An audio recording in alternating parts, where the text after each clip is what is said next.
नमस्कार साथियों, मैं एसके सर स्वागत करता हूं आपके अपने YouTube चैनल प्रथम प्रयास क्लासेस में। और बहुत सारे साथी हमसे जुड़ चुके हैं। सभी साथियों का ढेर सारा स्वागत और सबको नववर्ष की ढेर सारी शुभकामनाएं। हमारी शुभकामनाएं हैं कि अगले वर्ष आप लोग अपने अपने विद्यालय में जहां पे आप सिलेक्ट होंगे वहां पर जाकर नववर्ष मनाएं और आपके बच्चे, आपके प्यारे बच्चे आपको वहां से आने न दें, वे आपके साथ ही नववर्ष मनाएं। चलिए देखते हैं कौन कौन साथी हमसे जुड़ चुके हैं। रीमा जी हैं, तन्मय जी हैं, पुष्पा जी, उमेश जी, ठीक है।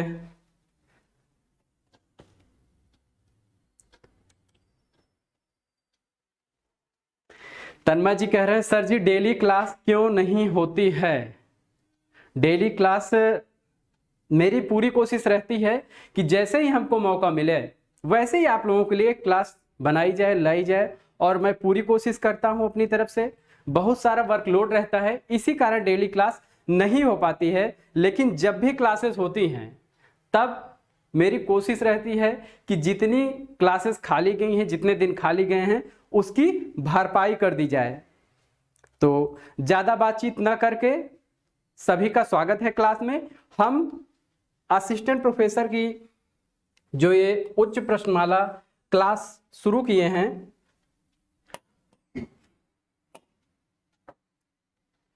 आज तीसरी कड़ी है बातें असिस्टेंट प्रोफेसर की। आपको पता है कि असिस्टेंट प्रोफेसर के लिए स्पेशल ये प्रश्नमाला तैयार की गई है, यानी स्पेशल प्रैक्टिस सेट आपको कराया जा रहा है। 2 प्रैक्टिस सेट आपको पूरे हो चुके हैं और उसका पीडीएफ और अन्य चीजें आपको मिल चुकी है। जब भी पीडीएफ आपको मिला करेगा आप कुछ नहीं करेंगे, पीडीएफ को प्रिंट आउट करा के एक बार हमारे साथ लाइव क्लास आप जुड़ते हैं, वहां पे पूरी क्लास देखेंगे और दोबारा पीडीएफ को निकलवा करके एक बार पुनः, ठंडी का मौसम है, सर्दी का मौसम है, सभी लोग कंबल रजाई में दुबके हुए होंगे, आराम से आप लोग क्लास देखेंगे और दोबारा उस पीडीएफ को लेकर के वहां पे और चीजें नोट करते हुए आप चलेंगे। इस तरीके से तैयारी करेंगे। 2 से 3 बार आप लोग देखेंगे तो चीजें अपने आप याद हो जाएंगी। ठीक है, आगे बढ़ते हैं। पहला प्रश्न है कि बगियान बसंत बसेरो कियो, बसिए तेह त्याग तपाइए ना, दिन काम कुतूहल के जो बने, तिन बीच वियोग बुलाइए ना। उपर्युक्त काव्य पंक्तियों के रचनाकार हैं। जो साथी पहले से जुड़े हुए हैं, आपको यह प्रश्न पहले भी मिल चुका है और बड़ा ही शानदार प्रश्न है, इंपॉर्टेंट प्रश्न है। इसका उत्तर आप लोग बताएंगे कि प्रताप नारायण मिश्र, प्रेमघन, ठाकुर जगमोहन सिंह या फिर भारतेंदु हरिश्चंद्र। एक बार आप लोग कंफर्म करेंगे कि हमारी आवाज आप तक जा रही है, चीजें साफ साफ दिखाई दे रही हैं कि नहीं। ठीक है, पुष्पा जी ने बी ऑप्शन बताया है और उमेश जी बी, अंजलि जी बी, प्रदीप जी प्रेमघन। ठीक है, जिन्होंने उत्तर बी बताया है उनका उत्तर बिल्कुल सही है। प्रेमघन की एक समस्या पूर्ति है। आपको पता है भारतेंदु युग की प्रमुख विशेषता रही है समस्या पूर्ति। चर्चा चलिबे को चलाइए ना, चित चैत की चांदनी चाह भरी, चर्चा चलिबे को चलाइए ना, उसी समस्या पूर्ति की ये कुछ पंक्तियां हैं। अगला प्रश्न देखते हैं। लता 1, लता 2, लता 3 शीर्षक से किसकी कविताएं प्रकाशित हुई हैं।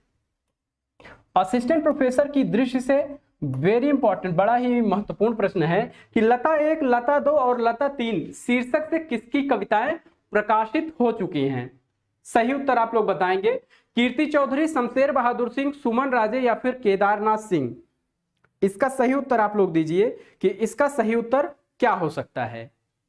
लता 1, लता 2, लता 3 शीर्षक से किसकी कविताएं प्रकाशित हुई। जल्दी से आप लोग उत्तर दीजिए। उमेश जी ने 2 का ए बताया है, प्रदीप जी 2 का ए, दिव्या जी, ठीक है। जिन्होंने कीर्ति चौधरी बताया है उनका उत्तर बिल्कुल सही है। इसकी लेखिका कौन है, तो इसकी लेखिका कीर्ति चौधरी हैं। अच्छा लग रहा है, आप लोग बिल्कुल सही उत्तर दे रहे हैं। चलिए आगे बढ़ते हैं हम लोग। अगला प्रश्न देखते हैं कि आचार्य रामचंद्र शुक्ल वीरगाथा काल की प्रामाणिकता के लिए कितनी रचनाओं को आधार बनाया है। 12, 8, 7, 4। 12, 8, 7, 4। इसका मतलब है कि आचार्य रामचंद्र शुक्ल आदिकाल को वीरगाथा काल कितनी रचनाओं के आधार पर, मतलब कितनी रचनाओं को प्रमाण स्वरूप प्रस्तुत करते हैं, ये इसका अर्थ है। 12 रचनाएं, 8 रचनाएं, 7 या फिर 4? इसका जल्दी से आप लोग उत्तर बताइए कि इसका सही उत्तर क्या होगा। चलिए, तन्मय जी ने बताया है 12, उमेश जी ए और मीरा जी 12। ठीक है, सभी लगभग सही उत्तर बता रहे हैं। 12 रचनाएं, 12 रचनाओं को प्रमाण स्वरूप वो प्रस्तुत करते हैं, जिसमें 8 जो है लोक भाषा में है और 4 साहित्यिक भाषा में। ठीक है, ये 12 रचनाएं आपके सामने हैं। देसी भाषा या लोक भाषा में जो रचनाएं लिखी गई हैं उनकी संख्या 8 है। एक एक करके देखते हैं। बीसल देव रासो नरपतिनाल, कुमार रासो दलपति विजय, पृथ्वीराज रासो चंदबरदाई, जयचंद प्रकाश भटकेदार, जयमयंक जस चंद्रिका मधुकर कवि, परमाल रासो या आलखंड इसी को कहा जाता है जगनिक, खुसरो की पहेलियां अमीर खुसरो, और जो 8वां ग्रंथ है वह है विद्यापति की पदावलियां। यानी कि आपको देसी भाषा में अगर पूछा जाए तो देसी भाषा की 8 रचनाओं को प्रमाण स्वरूप प्रस्तुत करते हैं। ठीक, और साहित्यिक रचनाएं जो हैं इनकी संख्या कितनी है, तो इनकी संख्या 4 है। कौन कौन सा? विजयपाल रासो नल सिंह ने लिखा है, हमीर रासो सारंगधर, कीर्तिलता विद्यापति और कीर्ति पताका विद्यापति। तो ये कुल 12 रचनाएं आपके सामने प्रस्तुत की गई, जिनको कि रामचंद्र शुक्ल आदिकाल के लिए यानी वीरगाथा काल के लिए प्रमाण स्वरूप प्रस्तुत करते हैं। अगला प्रश्न देखते हैं कि दिलफिकार और दिलफरेब के प्रेम के माध्यम से राष्ट्रीयता और देश प्रेम की अभिव्यंजना को व्यक्त करने वाली कहानी है। सरल सा प्रश्न है और जल्दी से आप लोग बताएंगे कि दिलफिकार और दिलफरेब के प्रेम के माध्यम से राष्ट्रीयता और देश प्रेम की अभिव्यंजना को व्यक्त करने वाली कहानी कौन सी है। चलिए देखते हैं सही उत्तर सबसे पहले कौन देता है। ठीक है, उमेश जी। सर अंतिम खुसरो, ठीक है। 4 का ए राधा जी ने बताया है दुनिया का अनमोल रतन, बिल्कुल सही है। इसमें नायक कौन है, तो नायक दिलफिकार है और नायिका दिलफरेब।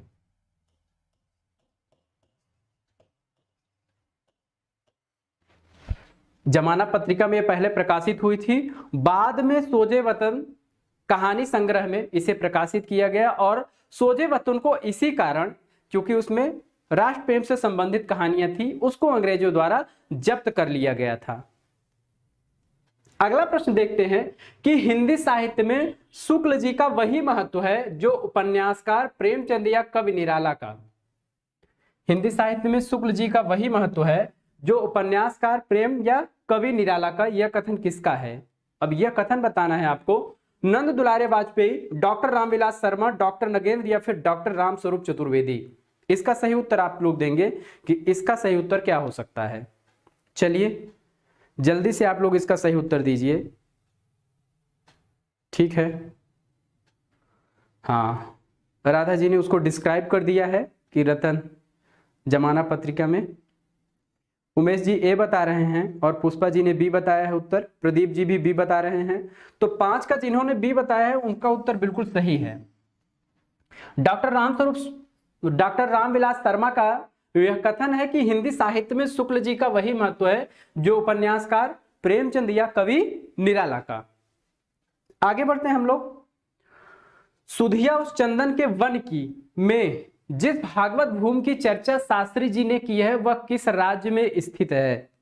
अब आपसे पूछा जा रहा है कि जिस भागवत भूमि की चर्चा शास्त्री जी यानी विष्णुकांत शास्त्री, शास्त्री जी का मतलब विष्णुकांत शास्त्री का यह संस्मरण है, क्या नाम है उसका?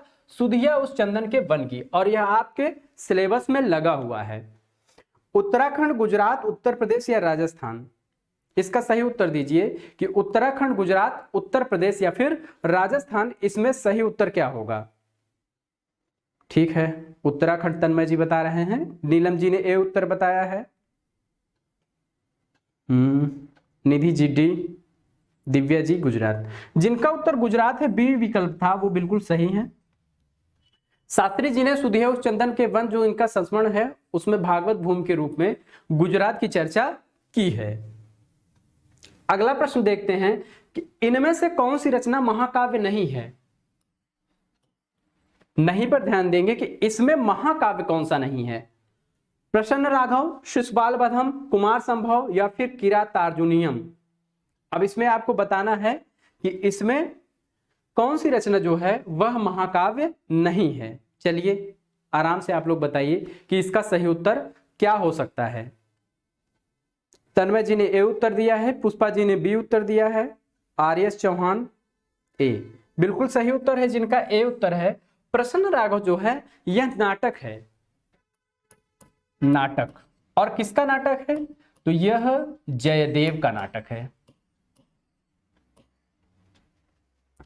क्लास कैसी चल रही है आप लोग जल्दी कमेंट करके बताइए, बहुत तेजी से तो नहीं चल रही है। अगर क्लास तेज चल रही हो तो उसको स्लो कर दिया जाए। तो किरातार्जुनीयम आपको पता है भारवी की रचना है, और कुमार संभवन, कालिदास, शिशुपाल वधम, माघ। तो ये जानकारी आपको पता होनी चाहिए। अगला प्रश्न है कि जलती हूं जैसे हृदय बीज, सौरभ समेट कर कमल जले। जलती हूं जैसे छिपा स्नेह, अंतर में कोई दीप जले। यह काव्य पंक्तियां किसकी हैं? अब आपको बताना है कि यह काव्य पंक्तियां किसकी हैं। दिनकर, महादेवी वर्मा, निराला या फिर जयशंकर प्रसाद। दिनकर, महादेवी वर्मा, निराला या फिर जयशंकर प्रसाद। ये चार विकल्प आपके सामने हैं। ठीक है, चलिए प्रियांश जी ने ए उत्तर दिया है, शिल्पा जी बी कह रही हैं, उमेश जी बी कह रहे हैं। बड़ा ही महत्वपूर्ण यह प्रश्न है, ये पंक्तियां बहुत महत्वपूर्ण है। ठीक, जिनका उत्तर यह है बिल्कुल सही है। इनकी एक कविता है राही और बांसुरी। आपसे वादा किया गया है कि 50 प्रैक्टिस सेट में जितने भी कविताएं आपके सिलेबस में लगी हुई हैं, लगभग सभी कविताओं की सभी महत्वपूर्ण पंक्तियां समेट दी जाएंगी, यानी आप तक पहुंचा दी जाएंगी। तो आपसे एग्जाम में कोई भी पंक्ति पूछी जाएगी वो छूटने नहीं पाएगी। तो ये राही और बांसुरी, इस कविता को आप लोग जरूर पढ़िएगा। जिनके पास किताब है वो किताब से पढ़ेंगे, जिनके पास नहीं है आप लोग गूगल पे केवल राही और बांसुरी टाइप करेंगे, तुरंत कविता आ जाएगी। तो आज का आपका होमवर्क यही रहेगा कि आप राही और बांसुरी, जो कि दिनकर की कविता है, इसे जरूर पढ़ेंगे। अगला प्रश्न देखते हैं, हिंदी साहित्य का नया इतिहास पुस्तक के लेखक हैं। एक इतिहास ग्रंथ से संबंधित एक प्रश्न आपसे पूछा जा रहा है और पूछा भी जाएगा कि हिंदी साहित्य का नया इतिहास पुस्तक के लेखक हैं कौन है? बच्चन सिंह, धीरेन्द्र वर्मा, राम खिलावन पांडे या फिर डॉक्टर नगेंद्र। इन चार विकल्पों में से सही उत्तर क्या है? आपने देखा इससे पहले भी आपके एग्जाम में एक इतिहास ग्रंथ जरूर पूछा जाता है। हिंदी साहित्य के इतिहास को लेकर जो भी ग्रंथ आपके सिलेबस में लगे हैं वहां से एक प्रश्न जरूर आपसे पूछा जाता है। चलिए ठीक है, देवांश जी कह रहे हैं कि पढ़ लेंगे सर, वेरी गुड, बिल्कुल सही बात है। राम खिलावन पांडे ने हिंदी साहित्य का नया इतिहास है। कुछ किताबें ऐसी हैं जिसमें दे दिया है बच्चन सिंह, जबकि बच्चन सिंह का क्या है? हिंदी साहित्य का दूसरा इतिहास, हिंदी साहित्य का दूसरा इतिहास। अगर बच्चन सिंह की बात करेंगे तो बच्चन सिंह ने लिखा है हिंदी साहित्य का दूसरा इतिहास, और आपको डिफरेंस करना है ये नया का। नया इतिहास पूछा जाएगा तो राम खिलावन पांडे आप ध्यान रखेंगे। आगे बढ़ते हैं, औचित्य विचार चर्चा किसका काव्य शास्त्रीय ग्रंथ है? इंपॉर्टेंट है, सबको पता है और पता भी होना चाहिए। औचित्य विचार चर्चा किसका काव्य शास्त्रीय ग्रंथ है? क्षेमेंद्र, वामन, आनंदवर्धन या फिर कुंतक। क्षेमेंद्र, वामन, आनंदवर्धन या फिर कुंतक। इसमें सही उत्तर आप लोग बताइए कि इसका सही उत्तर क्या हो सकता है। ठीक है, निधि जी 10 का ए बता रही हैं, शिल्पा जी, उमेश जी, लगभग सभी ने 10 का ए बताया है। बिल्कुल आप लोगों का सही उत्तर है। जिन्होंने ए उत्तर बताया है उनका बहुत ही अच्छा जवाब है। आगे बढ़ते हैं, बेवक्त गुजर गया माली। ठीक है, आत्मकथा के लेखक हैं सूरजपाल सिंह चौहान, शिवराज सिंह बचैन, रूप नारायण सोनकर या फिर डॉक्टर धर्मवीर, बेवक्त गुजर गया माली। अब ये आपसे आत्मकथा पूछी जा रही है, एक दलित आत्मकथा है, ये भी मैं आपको बता दूं। अब आप लोग इसका सही उत्तर देंगे। इनकी एक और आत्मकथा है,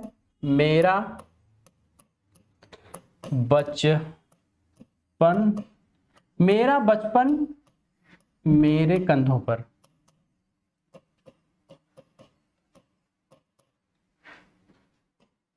इनकी एक अन्य आत्मकथा है, मेरा बचपन मेरे कंधों पर। ठीक है, बी बिल्कुल सही उत्तर है आप लोगों का। जिन्होंने बी उत्तर दिया है बिल्कुल सही है। शिवराज सिंह बेचैन ने लिखा, क्या लिखा? मेरा बचपन मेरे कंधे पर और बेवक्त गुजर गया माली। ये दोनों ही जो आत्मकथाएं ये किसकी है? शिवराज सिंह बेचैन की है। मेरी पत्नी और बेड़िया ये डॉक्टर धर्मवीर की क्या है? आत्मकथा है, इंपॉर्टेंट है। मेरी पत्नी और भेड़िया।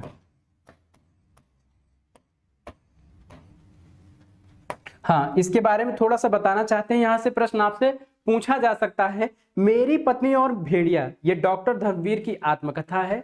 इसमें इनकी पत्नी और इनके भाई के नाजायज संबंधों को बखूबी उकेरा गया है, बिल्कुल सही तरीके से इन्होंने दिखाया है। तो आपसे पूछा जा सकता है कि ये भेड़िया किसका प्रतीक है? मेरी पत्नी और भेड़िया आत्मकथा में भेड़िया किसका प्रतीक है? तो वो डॉक्टर धर्मवीर के भाई का प्रतीक है। इसे आप लोग ध्यान रखेंगे। आखिर तो लाचारी होती है, अकेले इंसान को झुकना ही पड़ता है। यहां तो पूरा का पूरा गांव था, फिर भी उन्हें हारना पड़ा, लेकिन आखिर तक उन्होंने निभाया, इसकी दाद देनी चाहिए। यह कथन किस कहानी से है? शरणदाता, लाल पान की बेगम, रस प्रिया या फिर जहां लक्ष्मी कैद है। यह कहानी से आपके सिलेबस में एक कहानी लगी हुई है, 4 विकल्प है, चारों कहानियां आपके सिलेबस में है, उन्हीं में से एक आपसे पूछा जा रहा है। ठीक है, जल्दी से आप लोग उत्तर देंगे। 12 का बी उमेश जी ने उत्तर दिया है। ठीक, तन्मय जी ने लाल पान की बेगम। चलिए, लग रहा है आप सब नकल कर रहे हैं ऊपर से। आखिर तो लाचारी होती है, अकेले इंसान को झुकना ही पड़ता है। यहां तो पूरा का पूरा गांव था, फिर भी उन्हें हारना पड़ा, लेकिन आखिर तक उन्होंने निभाया, इसकी दाद देनी चाहिए। आज से आप लोग ठान लीजिए, जो भी साथी इस समय असिस्टेंट प्रोफेसर के लिए विशेष तौर से जुड़े हुए हैं, डेली आप लोग कम से कम एक कहानी, एक कविता जरूर पढ़ा करेंगे, साथ ही एक निबंध। तो ध्यान दीजिए, यह शरणदाता कहानी है और इसके लेखक अज्ञेय हैं। ये जो कथन है वह शरणदाता कहानी से है, लेखक कौन है? अज्ञेय है। इसके पात्र देखते हैं, देवेंद्र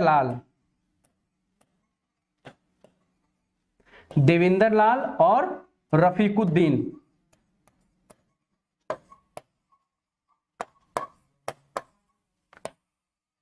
देवेंद्र लाल और रफीकुद्दीन दोनों ही बड़े ही अभिन्न और गहरे मित्र हैं, जिसमें से देवेंद्र लाल जो है ये दोनों लाहौर में रहते हैं और विभाजन की त्रासदी को देवेंद्र लाल झेल रहा होता है। ठीक है, और रफीकुद्दीन ने इनको अपने यहां शरण दिए होते हैं। तो शरणदाता जो कहानी है, तो शरणदाता कौन है? रफीकुद्दीन है, और ये रफीकुद्दीन का ही कथन है।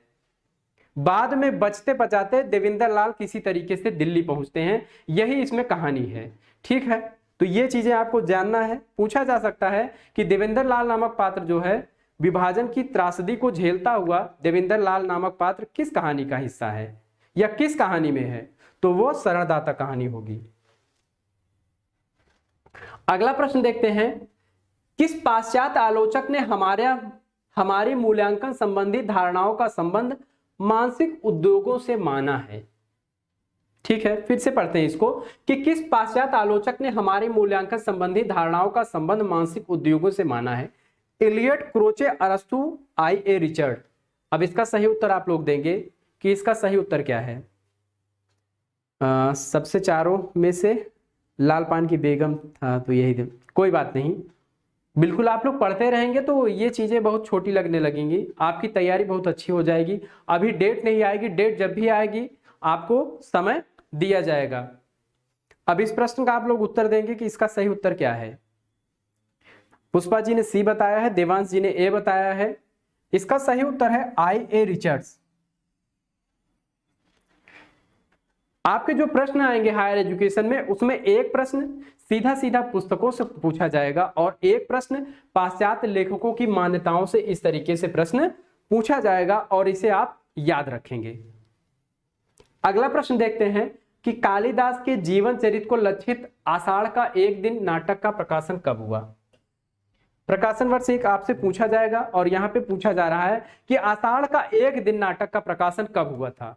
विलोम, ओक्काक, ये सब पता है आपको कि इसी नाटक के पात्र हैं। अनुस्वार, अनुनासिक, मल्लिका। चलिए जल्दी से आप लोग इसका उत्तर बताइए। 1934 ईस्वी, 1968, 1954 या फिर 1958। इसका सही उत्तर क्या होगा। देवांश जी ने 1954 बताया है, शिल्पा जी डी बता रही हैं, ठीक है, 15 का डी, 14 का सी, अंजलि जी ने बताया है। जिनका उत्तर डी है वो बिल्कुल सही है, 14 का डी होगा। 1958 में आषाढ़ का एक दिन का प्रकाशन हुआ था। अब इसके लेखक कौन है, तो इसके लेखक मोहन राकेश हैं, मोहन राकेश। डेली आपसे एक प्रकाशन वर्ष का पूछा जाता है प्रश्न और जितनी भी रचनाएं लगी हुई हैं सबके प्रकाशन वर्ष आप लिख करके सिलेबस आप निकलवा लीजिए और उन्हीं रचनाओं के सामने उसका प्रकाशन वर्ष लिख लीजिए, तो आपको अलग से याद नहीं करना पड़ेगा। जब भी आप सिलेबस पलटते हैं तब आपको प्रकाशन वर्ष दिखेगा और आप उसको याद कर लेंगे आसानी से। अगला प्रश्न देखते हैं, किसने कहा तुम पशु हो, तुम पशु हो, तुम पशु हो। अब देखिए ये नाटक है एक, जो आपके सिलेबस में नाटक ले गए हुए हैं, वहां से प्रश्न पूछा जा रहा है कि किसने कहा तुम पशु हो, तुम पशु हो, तुम पशु हो। गांधारी, युधिष्ठिर, कृतवर्मा या फिर व्यास। और ये प्रश्न पूछा गया है, ठीक है। जल्दी से आप बताइए कि किसने कहा ये। चलिए जल्दी से आप उत्तर देंगे कि इसका उत्तर सही क्या होगा। 15 का ए, गांधारी, ठीक है। ज्यादातर साथियों ने ए या बी उत्तर दिया है। यह कथन किसका है, तो यह कथन साथियों व्यास का है। अंधा युग नाटक जब आप पढ़ेंगे तो वहां पे आप देखेंगे कि व्यास ने अश्वत्थामा को कहा था कि तुम पशु हो, तुम पशु हो, तुम पशु। तो ये दोबारा पूछा जा सकता है कि यह कथन किसके लिए था, तो व्यास ने किससे कहा, व्यास ने अश्वत्थामा से कहा, अश्वत्थामा से कहा। और इतना कहने के बाद अश्वत्थामा अट्टहास होकर हंसने लगा, अट्टहास करने लगा, यानी जोर जोर से हंसने लगा। तुलसीदास के कितने ग्रंथों में 7 कांड है। सरल सा प्रश्न है, जो भी साथी पहले से जुड़े हैं उनको पता होगा, ये पूछा जा चुका है कि कितने ग्रंथ ऐसे हैं जिसमें 7 कांड हैं। ट्रिक्स के साथ आपको रटवाया गया है, याद दिलाया करवाया गया है।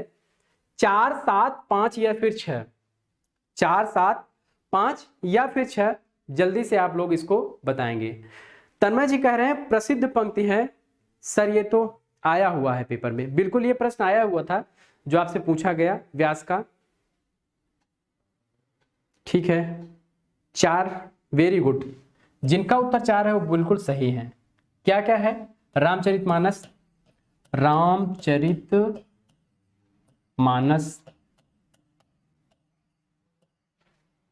कवितावली, गीतावली, गीतावली,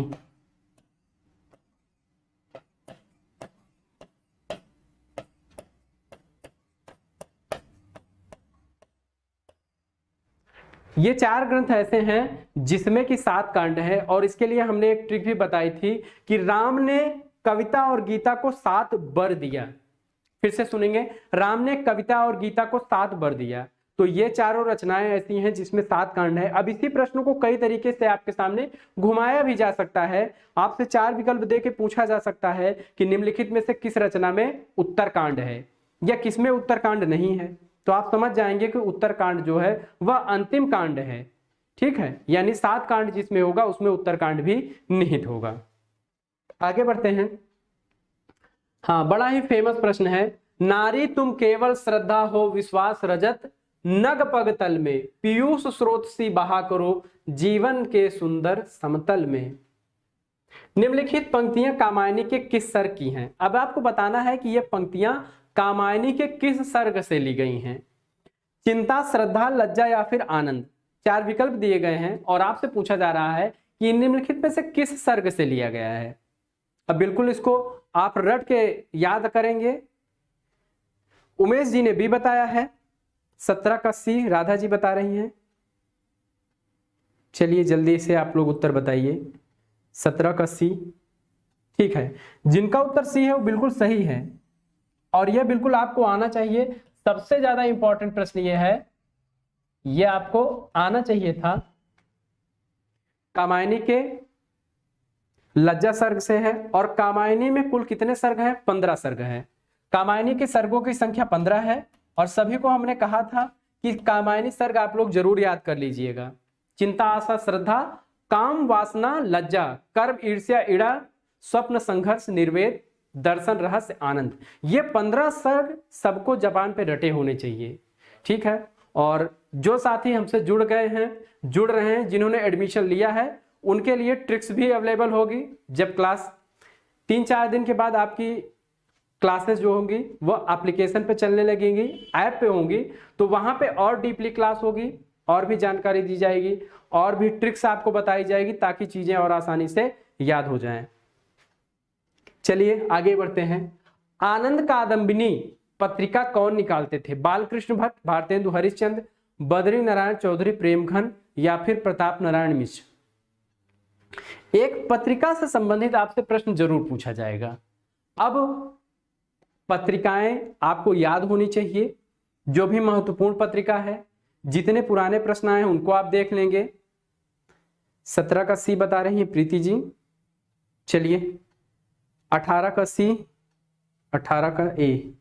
ठीक है, जिन्होंने बद्रीनारायण चौधरी प्रेमखंड बताया है बिल्कुल सही बताया है और यह बड़ा ही महत्वपूर्ण प्रश्न है, यहां से प्रश्न आएगा।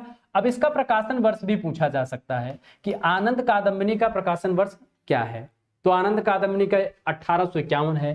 कहां से प्रकाशित होता था? तो मिर्जापुर से प्रकाशित होता था। एक और इनकी बड़ी ही प्रसिद्ध पत्रिका है और उसका नाम है नागरी नीरद। 1893 ईस्वी में, कब है? 1893 ईस्वी में क्या है? नागरी नीरद। और इसमें सबसे ज्यादा पूछा जाता है कि नागरी नीरद कैसी पत्रिका थी, साप्ताहिक, मासिक, पाक्षिक या फिर दैनिक? तो साप्ताहिक। इसमें सबसे महत्वपूर्ण यही है, यही आपको बताना है सबसे ज्यादा महत्वपूर्ण कि 2 पत्रिकाएं हैं और यह मासिक पत्रिका है। मिर्जापुर से यह भी निकलती थी। ठीक है, एक बार फिर से रिवाइज करते हैं कि 1881 में आनंद कादंबिनी का प्रकाशन बद्रीनारायण चौधरी प्रेमघन ने किया। कैसी पत्रिका थी? मासिक पत्रिका थी। कहां से प्रकाशित करते थे? मिर्जापुर से प्रकाशित करते थे। फिर 1893 ईस्वी में नागरी नीरद का प्रकाशन किया। यह कहां से प्रकाशित होती थी?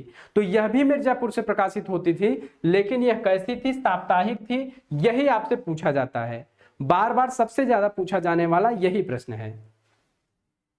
अगला प्रश्न देखते हैं, कालिंदी चरण किस कहानी के पात्र हैं? देखिए सीधा सीधा आपसे पूछा जाता है कि कालिंदी चरण किस कहानी के पात्र हैं। पात्र पूछे जाएंगे। दिल्ली में एक मौत, मलबे का मालिक, शरणदाता या फिर पत्नी? दिल्ली में एक मौत, मलबे का मालिक, शरणदाता या फिर पत्नी। इसमें सही उत्तर आप लोग बताएंगे कि कालिंदी चरण किस कहानी के पात्र हैं। चलिए जल्दी से आप लोग बताइए कि इसका सही उत्तर क्या होगा। ठीक है, उमेश जी ने 19 का ए बताया है। ठीक, आगे बढ़ते हैं कि प्रिया जी क्या कह रही हैं? 19 का डी। आर.एस. चौहान 19 का डी। शैलेश जी सी बता रहे हैं और छवि जी ने ए बताया है। दिल्ली में एक मौत बिल्कुल गलत उत्तर है। कालिंदी चरण जो हैं वो किसके पात्र हैं? तो इसका सही उत्तर क्या होगा? पत्नी। जैनेन्द्र की कहानी पत्नी है, सरल सी कहानी है, छोटी सी कहानी है। जैनेन्द्र।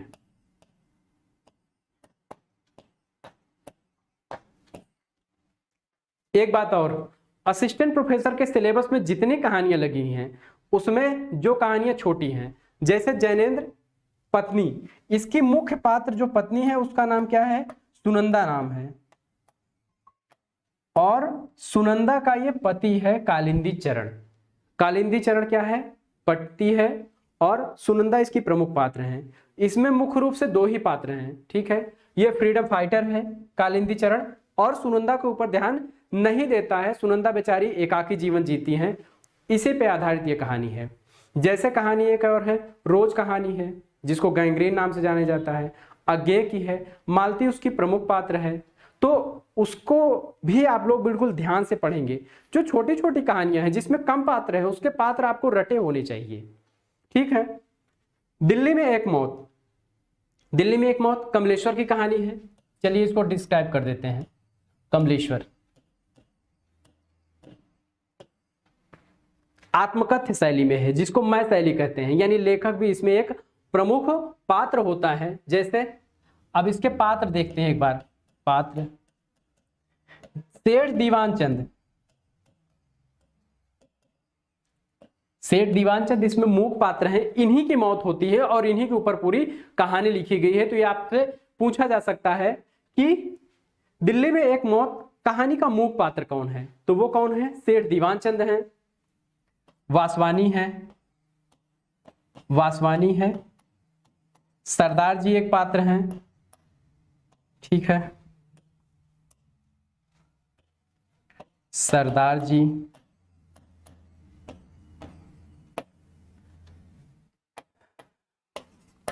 अतुल मवानी। तो ये जो पात्र हैं ये किस कहानी के पात्र हैं? दिल्ली में एक मौत। मलबे का मालिक मोहन राकेश की कहानी है, आपको पता ही है। किसकी कहानी है? मोहन राकेश, मोहन राकेश, ठीक है। गनी मियां है या अब्दुल गनी कह सकते हैं। गनी मियां इसके प्रमुख पात्र हैं, गनी मियां या फिर अब्दुल गनी, अब्दुल गनी। इनका लड़का है चिराग दीन, जिसकी हत्या कर दी गई है। लड़के का क्या नाम है? चिराग दीन लड़के का नाम है। अब इनकी बहू भी है, जुबैदा नाम है, जुबैदा, ठीक है। सरलदाता की बात की जा चुकी है कि सरलदाता किसकी कहानी है? अज्ञे की कहानी आपको बताया। रफीकुद्दीन और देवेंद्र लाल इसके दो प्रमुख पात्र हैं। अब फिर से एक बार इसको रिवाइज करते हैं। कालिंदी चरण जो है पत्नी कहानी का पात्र है, ठीक। कालिंदी चरण पत्नी कहानी जैनेन्द्र की है, और पत्नी कहानी की जो प्रमुख पात्र है सुनंदा, उसी का पति कालिंदी चरण है। दिल्ली में एक मौत कमलेश्वर की कहानी है, मैंने बताया आत्मकथ्य शैली में है, यानी लेखक भी इसका एक पात्र प्रमुख पात्र के रूप में उभर कर सामने आता है। दीवानचंद मुख्य पात्र हैं, जिनकी मृत्यु हुई रहती है, देहावसान हुआ रहता है, और इन्हीं के ऊपर पूरी कहानी लिखी है। वासवानी, सरदार जी, अतुल मवानी, ये सब इसके पात्र हैं जो कि लेखक के पड़ोसी हैं। मलबे का मालिक मोहन राकेश की कहानी है। गनी मियां अब्दुल गनी प्रमुख पात्र है। चिराग दीन जुबैदा इनकी बहू है, और चिराग दीन इनका बेटा है। इसके अलावा रखा पहलवान एक है, वह भी इसका एक हिस्सा है। अगला प्रश्न देखते हैं। तुम वही लाख वर्ष पहले के नखदंतावलंबी जीव हो, पशु के साथ एक ही सतह पर विचरने वाले और चरने वाले। यह कथन किस निबंध से उद्धृत है? इस कथन को दो बार आप पढ़ेंगे। मैं ब्लैक बोर्ड से हट जा रहा हूं, बिल्कुल आराम से उत्तर देंगे। भारत वर्षोन्नत कैसे हो सकती है? नाखून क्यों बढ़ते हैं? आचरण की सभ्यता, या फिर महाकवि की तर्जनी, ठीक है। आराम से इसका पढ़ के आप लोग उत्तर दीजिए। आपको समय दिया जा रहा है कि इसका सही उत्तर क्या हो सकता है। इसका सही उत्तर आप लोग देंगे कि तुम वही लाख वर्ष पहले नखदंतावलंबी जीव हो, पशु के साथ एक ही सतह पर विचरने वाले और चरने वाले। यह कथन किस निबंध से उत्तरित है? ठीक है, प्रमोद जी ने सी उत्तर दिया है, निधि जी ने बी उत्तर सी उत्तर दिया है, ठीक, Priya ji B, Dinesh ji B, very good. जिन्होंने बी उत्तर दिया है उनका उत्तर बिल्कुल सही है। नाखून क्यों बढ़ते हैं, इंपॉर्टेंट है। नाखून क्यों बढ़ते हैं, किसका कथन है, हजारी प्रसाद द्विवेदी का।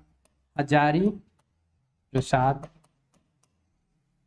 द्विवेदी, यह निबंध हजारी प्रसाद द्विवेदी का है, बिल्कुल ध्यान रखिएगा आप लोग।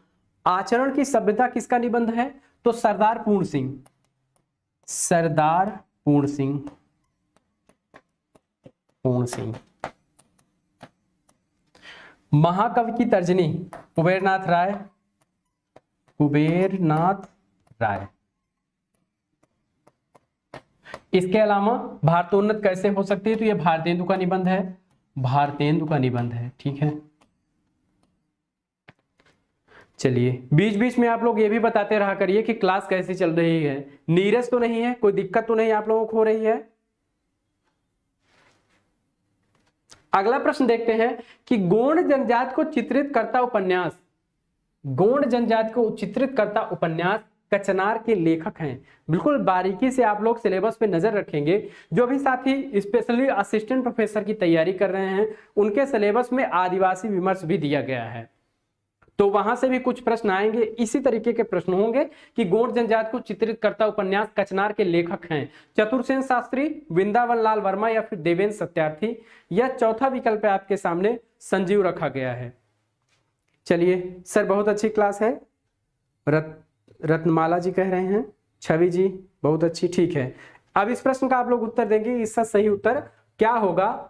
सीधा सीधा आप समझिए कि आपसे पूछा जा रहा है कि जनजाति, गोंड जनजाति से संबंधित एक उपन्यास है जिसका क्या नाम है, कचनार नाम है, और आपको यह बताना है कि इसके लेखक कौन है। इसका सही उत्तर बताएंगे कि इसके लेखक कौन है,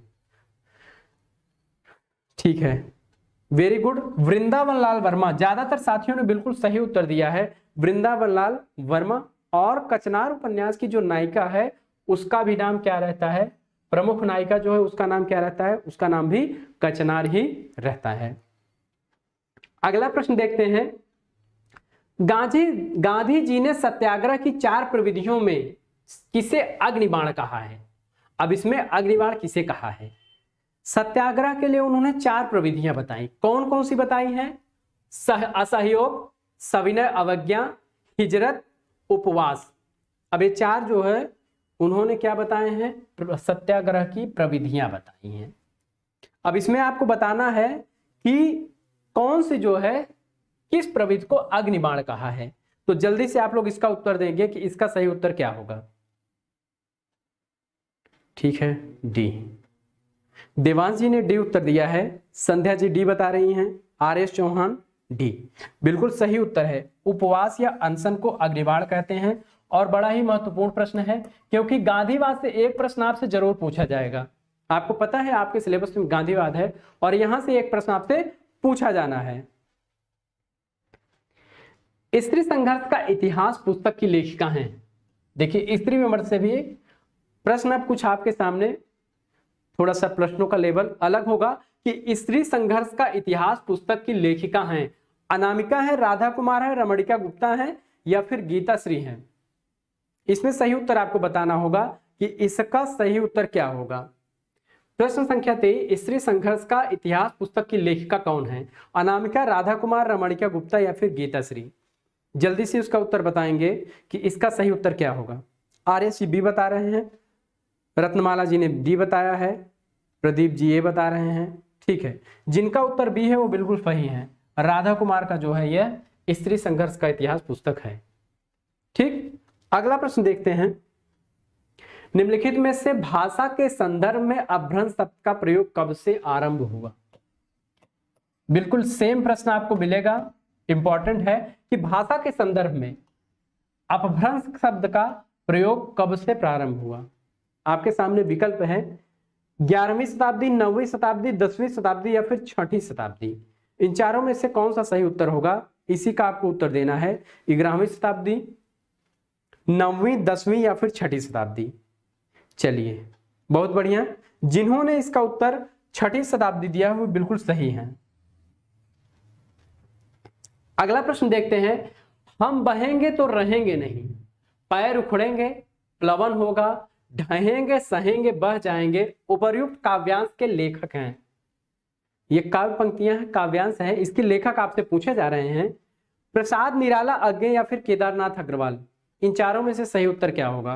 प्रसाद, निराला, अज्ञे या फिर केदारनाथ अग्रवाल। अगर आप आराम से पढ़ेंगे तो इसका उत्तर बिल्कुल आपको मिल जाएगा। आप सभी ने इसको पढ़ रखा है। चलिए देखते हैं सबसे पहला उत्तर किसका आता है।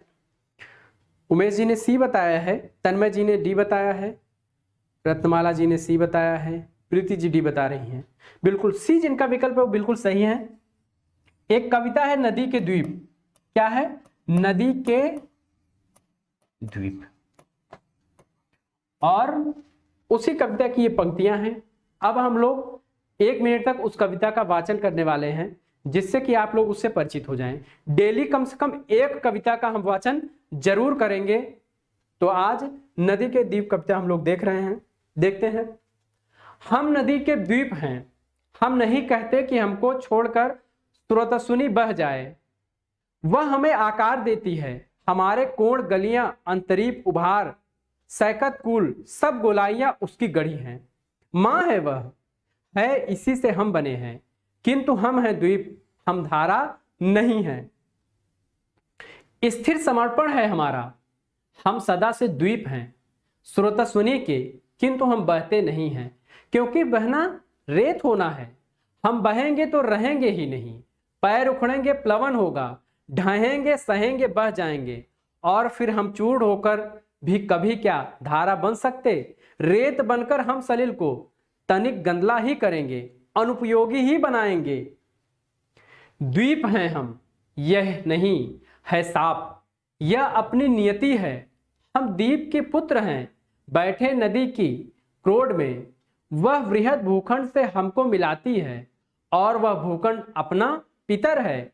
नदी तुम बहती चलो, भूखंड से जो दाय हमको मिला है, मिलता रहा है, माजती संस्कार देती चलो। यदि ऐसा कभी हो तुम्हारे आह्लाद से या दूसरों के किसी स्वेच्छाचार से, अत्याचार से तुम बढ़ो, प्लावन तुम्हारा घरघराता उठे, यह स्रोतस्विनी ही कर्मनाशा कीर्तिनाशा घोर काल प्रवाहिनी बन जाए, तो हमें स्वीकार है वह भी। उसी में रेत होकर फिर छनेंगे हम, जमेंगे हम, कहीं फिर पैर टिकेंगे, कहीं फिर भी खड़ा होगा नए व्यक्तित्व का आकार। मात उसे फिर संस्कार तुम देना। अज्ञे। तो ये अज्ञे की पंक्तियां थी और नदी के द्वीप कविता से थी। यह कविता आपके सिलेबस में लगा हुआ है। नदी के द्वीप में जो द्वीप है वह व्यक्ति का प्रतीक है और नदी जो है वह समाज का प्रतीक है। तो इसे आप बिल्कुल ध्यान रखेंगे। अगला प्रश्न है और महत्वपूर्ण प्रश्न, अनुस्वार और अनुनासिक किस नाटक से संबंधित हैं? सिंदूर की होली, अंधा युग, आषाढ़ का एक दिन, चंद्रगुप्त। 4 विकल्प है आपके सामने। ठीक है, आप लोगों को अच्छा लगा और मेरा उद्देश्य है कि एक कविता अगर आपको यहां बता दी जाएगी तो वो कविता आपको याद हो जाएगी, उसकी पंक्तियां आपको पता चल जाएंगी। अगर ऐसे हर क्लास में किया जाए तो लगभग 50 कविताएं जो आधुनिक काल से हैं, इससे कम ही कविताएं आपके सिले, तो लगभग सारी कविताएं आपको क्लास में ही जो है एक बार पढ़ा दी जाएंगी, याद की जाएंगी। आपको PDF मिल जाएगा, वहां पर भी आप पढ़ लेंगे। चलिए ठीक है। अनुस्वार और नासिक, RS चौहान जी ने A उत्तर दिया है, तन्मय जी ने B उत्तर दिया है। अंधा युग, ये अंधा युग का पात्र नहीं बल्कि आषाढ़ का एक दिन के पात्र हैं। किसके पात्र हैं? आषाढ़ का एक दिन के ये प्रमुख पात्र हैं। ये आपको ध्यान रखना चाहिए। सिंदूर की होली जो है किसका है? ये लक्ष्मी नारायण मिश्र का है। लक्ष्मी नारायण मिश्र। चंद्रकला इसकी जो है प्रमुख पात्र है, आप लोग पढ़ चुके हैं। सिंदूर की होली नाटक जरूर पढ़ लीजिएगा। मुरारीलाल, चंद्रकला और रजनीकांत, ये इसके प्रमुख पात्र हैं। अंधा युग जानते ही आप लोग, धर्मवीर भारती। चंद्रगुप्त नाटक किसका है? तो प्रसाद का नाटक है। कार्नेलिया, सुवासिनी, चंद्रगुप्त, ये सब, अलका, ये सब इसके जो है प्रमुख पात्र हैं। आगे बढ़ते हैं। निम्नलिखित में से कौन सी प्लेटो की रचना नहीं है? अब प्लेटो की रचना एक आपसे पूछी जा रही है कि कौन सी प्लेटो की रचना नहीं है, यही आपको बताना है। चलिए, पेरिपोइटेकस, इयोन, रिपब्लिक या फिर पोलितेइया। अब इसमें आपको सही उत्तर बताना है। ठीक है, चलिए इसका सही उत्तर आप लोग बताएंगे कि इसका सही उत्तर क्या होगा। निम्नलिखित में से कौन सी प्लेटो की रचना नहीं है?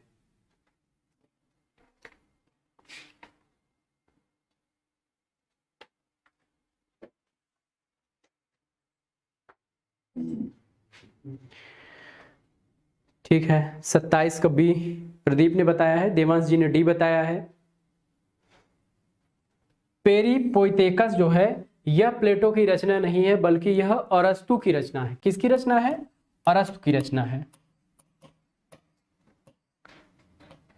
यह किसकी रचना है? अरस्तु की रचना है। बाकी इयोन, रिपब्लिक, पोलितेइया, ये तीनों रचनाएं जो हैं वो किसकी है? प्लेटो की रचनाएं हैं। आगे बढ़ते हैं।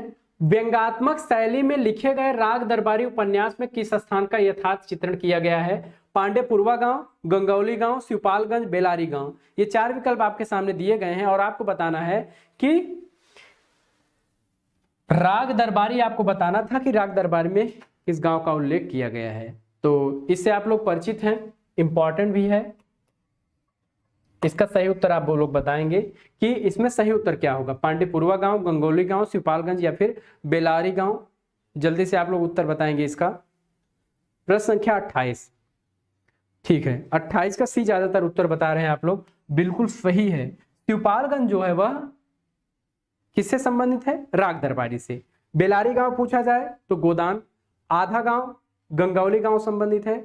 और ठीक है, तो इसी के साथ अगले प्रश्न की ओर हम लोग बढ़ते हैं। शुक्ल जी की दुर्बलता यह थी कि वे भारत के हर कवि को तुलसीदास की कसौटी पर और हर पात्र को राम के आदर्श पर कसकर ही स्वीकार करते थे। यह कथन किसका है? आपसे एक कथन पूछा जा रहा है कि शुक्ल की दुर्बलता यह थी कि वे भारत के हर कवि को तुलसी कसौटी पर और हर पात्र को राम के आदर्श पर कसकर ही स्वीकार करते थे। यह कथन किसका है? डॉक्टर नगेंद्र, डॉक्टर राम कुमार वर्मा या डॉक्टर गणपत चंद्र गुप्त या फिर हजारी प्रसाद द्विवेदी। जल्दी से आप लोग इसका उत्तर देंगे कि इसका उत्तर क्या होगा। तन्मय जी कह रहे हैं ये तो सबका सही होगा। अच्छी बात है, बिल्कुल सबका सही ही होना चाहिए। मैं चाहता हूं ऐसा कोई छूट न जाए एग्जाम में कि आप लोग गलत कर दें। ठीक है, 29 का डी आप लोग बता रहे हैं। चलिए, यह प्रश्न आप लोग सही करिए कि इसका सही उत्तर क्या होगा। प्रश्न संख्या 29 गलत कर रहे हैं आप लोग। यह गणपत चंद्र गुप्त का कथन है। किसका कथन है? गणपति चंद्र गुप्त का कथन है। बहुत सारे साथी हमारे पास फोन करते हैं, मैसेज करके कहते हैं कि सर फला प्रश्न बड़ा सरल था, फला प्रश्न कठिन था। तो मैं उनसे ये कहना चाहता हूं कि जब आप एग्जाम देने जाते हैं तो क्या आपके पास 70 के 70 प्रश्न कठिन आते हैं? या फिर किसी भी एग्जाम में बैठते हैं सारे प्रश्न कठिन आते हैं? सरल भी प्रश्न आते हैं। और अपने आप से आप लोग पूछिएगा कि सबसे ज्यादा आपने प्रश्न कौन सा गलत किया है। सबसे ज्यादा आप प्रश्न जिनसे आप परीक्षा से बाहर होते हैं तो वो सरल ही प्रश्न होते हैं। सरल प्रश्न को अगर आप बचा ले जाते हैं तो वहां पे आपका सिलेक्शन सुनिश्चित हो जाता है। रूपांबरा किसकी रचना है? अज्ञेय, मुक्तिबोध, पंत, नेमचंद जैन। रूपांबरा, अब आपसे एक रचना पूछी जा रही है कि रूपांबरा किसकी रचना है। इसका आप लोग जल्दी से उत्तर देंगे कि इसका सही उत्तर क्या होगा।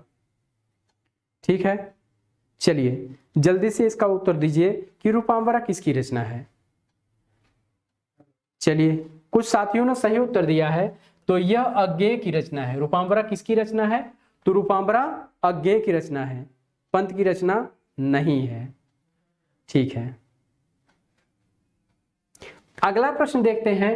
राम बाण अनियाले तीर, जाहि लागे सो जाने पीर, तन मन खोजो चोट न पाऊं, औसत मूल कहां घसिलाऊं। यह पंक्तियां किसकी हैं? तुलसीदास, कबीरदास, सूरदास या फिर नाभादास। अब आपको बताना है यह पंक्तियां किसकी हैं। तुलसीदास, सूरदास, कबीरदास या फिर नाभादास। जल्दी से आप लोग बताएं कि यह पंक्तियां किसकी हैं। चलिए देखते हैं सबसे पहले उत्तर किसका आता है। प्रीति जी ने ए बताया है, और लोग जल्दी इसका उत्तर देंगे। ये कबीरदास की पंक्तियां हैं, ठीक है। 31 का बी उत्तर सही होगा, और यही आपको परिचित कराना चाह रहे हैं। इन्हीं प्रश्नों को आपको बच के आगे निकलना पड़ेगा कि रामबाण अनियारे तिल, जाहे लागे सो जाने पीर, तन मन खोजो चोट न पाऊं, औषध मूल कहां घसलाऊं। अगला प्रश्न देखते हैं हम लोग। निम्नलिखित में से कौन सा कवि तार सप्तक का नहीं है? तार सप्तक से आपसे एक प्रश्न पूछा जाएगा, और यहां पे आपसे पूछा जा रहा है कौन सा कवि तार सप्तक का नहीं है। नरेश मेहता, प्रभाकर माचवे, नेमचंद जैन या फिर रामविलास शर्मा। नरेश मेहता, प्रभाकर माचवे, नेमचंद जैन या फिर रामविलास शर्मा, इन चारों में से आपसे पूछा जा रहा है कि तार सप्तक का कवि कौन सा नहीं है। नहीं और हाँ पे आप लोग ज्यादातर ध्यान देंगे कि इसमें सही उत्तर क्या होगा। 32 का ए पुष्पा जी ने बताया, नितिन जी ने बताया है, बबीता जी ने बताया है। जिन्होंने ए उत्तर बताया है उनका उत्तर बिल्कुल सही है। ये किसके कवि हैं? तो दूसरे सप्तक के कवि हैं, दूसरे सप्तक के कवि हैं। किस सप्तक के कवि हैं? तो ये दूसरे सप्तक के कवि हैं। प्रभाकर माचवे, नेमचंद जैन और रामविलास शर्मा ये तार सप्तक के कवि हैं। आगे बढ़ते हैं। इससे इस काल को रस के विचार से कोई श्रृंगार काल कहे तो वह कह सकता है। रीति काल के लिए यह कथन किसका है? सरल सा कथन है, और आपको बताना है कि रीत काल के लिए यह कथन किसका है। चलिए, श्रृंगार मैंने सही कर दिया। अब आपको बताना है कि रीत काल के विषय में यह कथन किसका है। विश्वनाथ प्रसाद मिश्र, रामचंद्र शुक्ल, कृष्ण बिहारी मिश्र या फिर मिश्र बंधु। नितिन जी ने बी बताया है, और ऋषि जी भी बता रहे हैं, उमेश जी भी। जिनका उत्तर बी है वो बिल्कुल सही है। रामचंद्र शुक्ल ने क्या कहा है? श्रृंगार काल कहा है। रीत काल को क्या कहा? श्रृंगार काल कहा। अगला प्रश्न है कि शिखर से सागर तक, शिखर से सागर तक में किसके जीवन का झांकी, किसके जीवन की झांकी प्रस्तुत की गई है? एक रचना है शिखर से सागर तक, उसमें किसी के जीवन की झांकी प्रस्तुत की गई है। आपको बताना है भारतेंदु अज्ञे, राहुल फांकित्यायन या फिर नागार्जुन। इन चारों में से सही विकल्प का आपको चयन करना है कि शिखर से सागर तक में किसके जीवन की झांकी प्रस्तुत की गई है। चलिए देखते हैं। ठीक है, सभी ने बिल्कुल सही उत्तर दिया है। इंपॉर्टेंट प्रश्न है, अज्ञे इसका उत्तर है, और इसके लेखक अगर आपसे पूछे तो राम कमल राय, राम कमल राय। राम कमल राय ने अज्ञे की एक जीवनी लिखी है, और उसी का नाम है शिखर से सागर तक, और यही पूछा जा रहा है आपसे। ठीक है,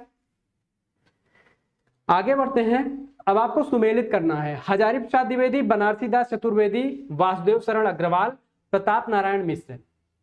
एक तरफ निबंध दिया गया है और एक तरफ क्या दिया गया है? लेखक का नाम। यानी एक तरफ निबंधकार है, एक तरफ निबंध का नाम दिया गया है। अब आपसे पूछना है, यानी आपसे पूछा जा रहा है कि आपको मिलान करना है, सुमेलित करना है। ये चार विकल्प आपके सामने दिए गए हैं। चलिए देखते हैं, सबसे पहले आप लोग उत्तर कौन देते हैं। बिल्कुल आराम से मिलाइएगा। सही उत्तर क्या हो गया, देखते हैं इसका सही उत्तर क्या निकल कर आता है।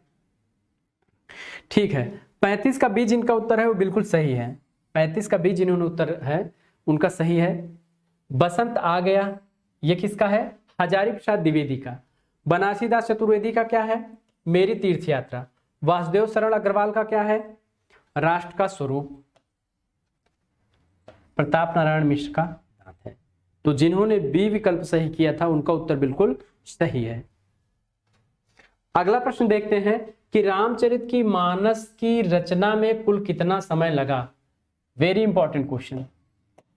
आपके एग्जाम की दृष्टि से सबसे महत्वपूर्ण प्रश्नों में से एक ये बन सकता है कि रामचरित मानस की रचना कितनी अवधि में हुई, कितना समय लगा उसको लिखने में। 3 वर्ष 5 माह, 2 वर्ष 7 माह, 5 वर्ष 3 माह, 7 वर्ष 2 माह। एक ऐसी भी क्लास होनी चाहिए, एक ऐसा भी दौर आना चाहिए, समय आना चाहिए कि जितने साथी यहाँ पे लाइव बने हुए देख रहे हैं सभी का उत्तर सही हो। अगर आपसे 70 प्रश्न पूछा जा रहा है तो आप 65 प्रश्न, लगभग 70 प्रश्न के लगभग आप लोग सही उत्तर देने लगे, फिर आपकी तैयारी जबरदस्त मानी जाएगी। चलिए देखते हैं कि इसका सही उत्तर क्या हो सकता है। तो इसका सही उत्तर होगा 2 वर्ष 7 माह। क्या उत्तर इसका सही होगा? 2 वर्ष 7 माह इसका बिल्कुल सही उत्तर होगा। कौन सी रीतकालीन कवि आपस में भाई माने जाते हैं? मतिराम, भूषण, सोमनाथ। चिंतामणि मतिराम पद्माकर, भूषण चिंतामणि पद्माकर, चिंतामणि मतिराम भूषण। अब ये 4 विकल्प दिए गए हैं, आपको बताना है कि इनमें से एक विकल्प ऐसा है जिसमें कि तीनों भाई माने जाते हैं। अब इसका सही उत्तर क्या होगा, यही आपको बताना है। चलिए जल्दी से आप लोग इसका उत्तर बताइए कि इसका उत्तर क्या होगा। प्रश्न संख्या 37 का आप लोग जवाब दीजिए। 37 की डी निधि। हाँ, रमेश कुमार जी कह रहे हैं सर मेरा भी नाम लीजिए प्लीज। चलिए आपका नाम स्वतः आ गया। बिल्कुल सही बात है, चिंतामणि मतिराम और भूषण ये तीनों आपस में भाई माने जाते हैं। और ये तीनों किसमें हैं? ये तीनों रीतकालीन कवि माने जाते हैं। अगला प्रश्न है कि सूफी काव्य धारा की किस कृति में 2 प्रेम कथाएं समानांतर रूप से चलती हैं? एक सामान्य सा प्रश्न पूछा जा रहा है, सभी लोग परिचित होंगे।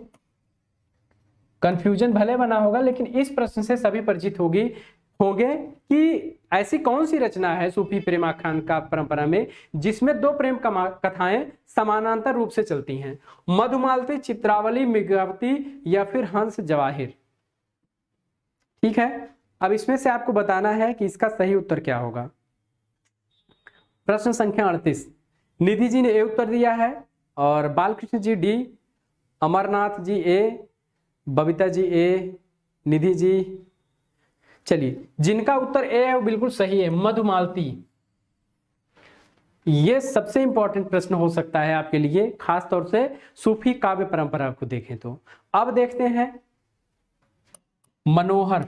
मनोहर इसका नायक है, मनोहर नायक है और मधुमालती नायिका है। मनोहर नायक है, मधुमालती नायिका है। इसी के साथ साथ एक और प्रेम कथा चलती है, ताराचंद और प्रेमा की। ताराचंद और प्रेमा। मधुमालती, मनोहर मेन जो नायक नायिका है और उनके साथ ताराचंद और प्रेमा की भी कथा चलती है। मध्यकालीन संत काव्य पर निम्नलिखित में से किसका प्रभाव नहीं है? अब मध्यकाल में जो संत काव्य धारा है उसमें किसका प्रभाव नहीं है उस पर, यही आपसे पूछा जा रहा है। नाथ साहित्य, उपनिषद, अद्वैत दर्शन, जैन दर्शन। ये 4 विकल्प आपके सामने दिए गए हैं कि नाथ साहित्य, उपनिषद, अद्वैत दर्शन या फिर जैन दर्शन। इसका सही उत्तर आप लोग बताएंगे कि इसका सही उत्तर क्या हो सकता है। चलिए देखते हैं कि इसका सही उत्तर आप लोग क्या दे रहे हैं। ऋषि जी ने डी उत्तर दिया है, ऋषि जी डी उत्तर दे रहे हैं, अन्य साथी भी उत्तर देंगे। Nidhi G D. बिल्कुल सही उत्तर है आप लोगों का कि जैन दर्शन का इस पर प्रभाव नहीं लक्षित होता है। आगे बढ़ते हैं कि रचना के आधार पर शब्द के कितने भेद होते हैं? सभी साथी इसका बिल्कुल सही उत्तर देंगे कि रचना के आधार पर शब्द के कितने भेद हैं। 3, 4, 7 या फिर 5। ये 4 विकल्प आपके सामने दिए गए हैं। और शब्द के भेद एक व्याकरण से अचानक से बीच में प्रश्न पूछ लिया गया है और इसका प्रश्न का उत्तर आप लोग दीजिए कि इसका सही उत्तर क्या है। डाकू जी 39 का D, Sandhya G B. 40 number का आप लोग उत्तर दीजिए कि क्या होगा सही। शिल्पा जी ने ये बताया है, राधा जी ये, उमेश जी 3। जिनका उत्तर ये है बिल्कुल सही है, रचना 1, 2 और 3। बिल्कुल ध्यान देंगे कि जब आपसे पूछा जाएगा व्युत्पत्ति के आधार पर शब्द के कितने भेद, तो वहां पे 4 हो जाएगा। ठीक है, व्युत्पत्ति के आधार पर 4 हो जाएगा। लेकिन अगर आपसे रचना के आधार पर पूछा जाए तो रूढ़, यौगिक, योग रूढ़, रूढ़, यौगिक और योग रूढ़, तो इसी को आप ध्यान रखेंगे ट्रिक कि रचना 3 शब्द है तो रचना के आधार पर जब भी पूछा जाए शब्द के कितने भेद, तो 3 भेद। व्युत्पत्ति के आधार पर तत्सम, तद्भव, देशज, विदेशज, इसे ध्यान रखेंगे तो व्युत्पत्ति के आधार पर शब्द के 4 भेद होते हैं। अब यही आपसे अगर वाक्य पूछ लिया जाता कि रचना के आधार पर वाक्य के कितने भेद हैं, वाक्य अगर पूछा जाता तो रचना के आधार पर वाक्य के भी 3 भेद होते हैं। ये ट्रिक दोनों में बैठेगी। रचना लिखा है तो आप ध्यान रखेंगे रचना में 3 वर्ण आ रहे हैं तो 3 ही कितने होंगे, उसके भेद होंगे। ठीक है, सरल वाक्य, मिश्र वाक्य और संयुक्त वाक्य। लेकिन अगर आप अर्थ के आधार पर पूछा जाए वाक्य के भेद, अर्थ के आधार पर, यहां आपसे रचना के आधार पर पूछा गया है, यहां अर्थ के, तो अ से 8, अ से अर्थ। अगर अर्थ के आधार पर वाक्य के भेद पूछा जाए तो आप 8 बताएंगे। फिर से एक बार रिवाइज करते हैं। रचना के आधार पर शब्द के भेद पूछे गए थे तो रचना के आधार पर शब्द के 3 भेद आप बताएंगे। कौन कौन सा? रूढ़, यौगिक और योग रूढ़। ठीक है। व्युत्पत्ति के आधार पर आपसे कोई पूछे तो आप क्या बताएंगे? तत्सम, तद्भव, देशज और विदेशज। ये 4 जो है व्युत्पत्ति के आधार पर आप शब्द के भेद बताएंगे। अगर आपसे कहीं पूछ लिया जाए कि आप वाक्य के, रचना के आधार पर वाक्य का भेद बताइए, तब आप 3 बताएंगे। कौन कौन सा? सरल वाक्य, संयुक्त वाक्य और मिश्र वाक्य। और अगर आप अर्थ के आधार पर पूछा जाए कि अर्थ के आधार पर वाक्य का भेद होगा, तब क्या होगा? तब आपको 8 प्रकार बताना होगा। प्रश्नवाचक, निषेधवाचक वाक्य, आज्ञावाचक वाक्य, संकेतवाचक वाक्य, संदेहवाचक वाक्य, विस्मयवाचक वाक्य। ये सब जो है कितने हैं? 8 है इनकी संख्या। अगला प्रश्न है कि हुज्वैरी के अनुसार फना का अर्थ है। अब फना का अर्थ आपसे पूछा जा रहा है। चलिए, बड़ा अच्छा लगता है कि जब आप लोग हंसने रोने का साइन बनाते हैं, समझ में ही नहीं आता कब हंसने का कब रोने का आप लोग साइन बना देते हैं। ठीक है, ये भी अच्छी बात है। अब प्रश्न देखते हैं नंबर 41। हुज्वैरी के अनुसार फना का अर्थ है। पहला विकल्प है जीवात्मा के शरीर का नाश, जीवात्मा का परमात्मा में विलय, किसी वस्तु की अपूर्णता का ज्ञान और उसको पाने की इच्छा से विरत होना, व्यक्ति के अस्तित्व का स्वरूप और गुण का विनाश। ठीक है, चलिए देखते हैं सही उत्तर कौन बताता है। मोहित जी सी, फना सूफी शब्द है, बिल्कुल सही बात है अनवी जी का। ठीक है, जिन्होंने सी उत्तर दिया है उनका उत्तर बिल्कुल सही है।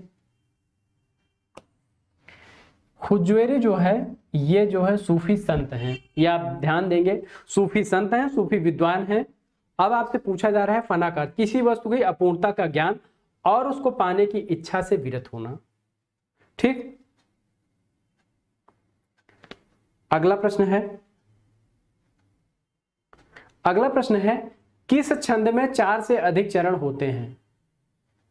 यहां पे थोड़ा सा कंफ्यूजन जिनको बना हुआ है उनके लिए मैं बता दूं कि ये जो फना का अर्थ है ये हुज्वैरी जो कि सूफी विद्वान है, सूफी संत हैं, उनके अनुसार पूछा जा रहा है, न कि अलग से पूछा जा रहा है।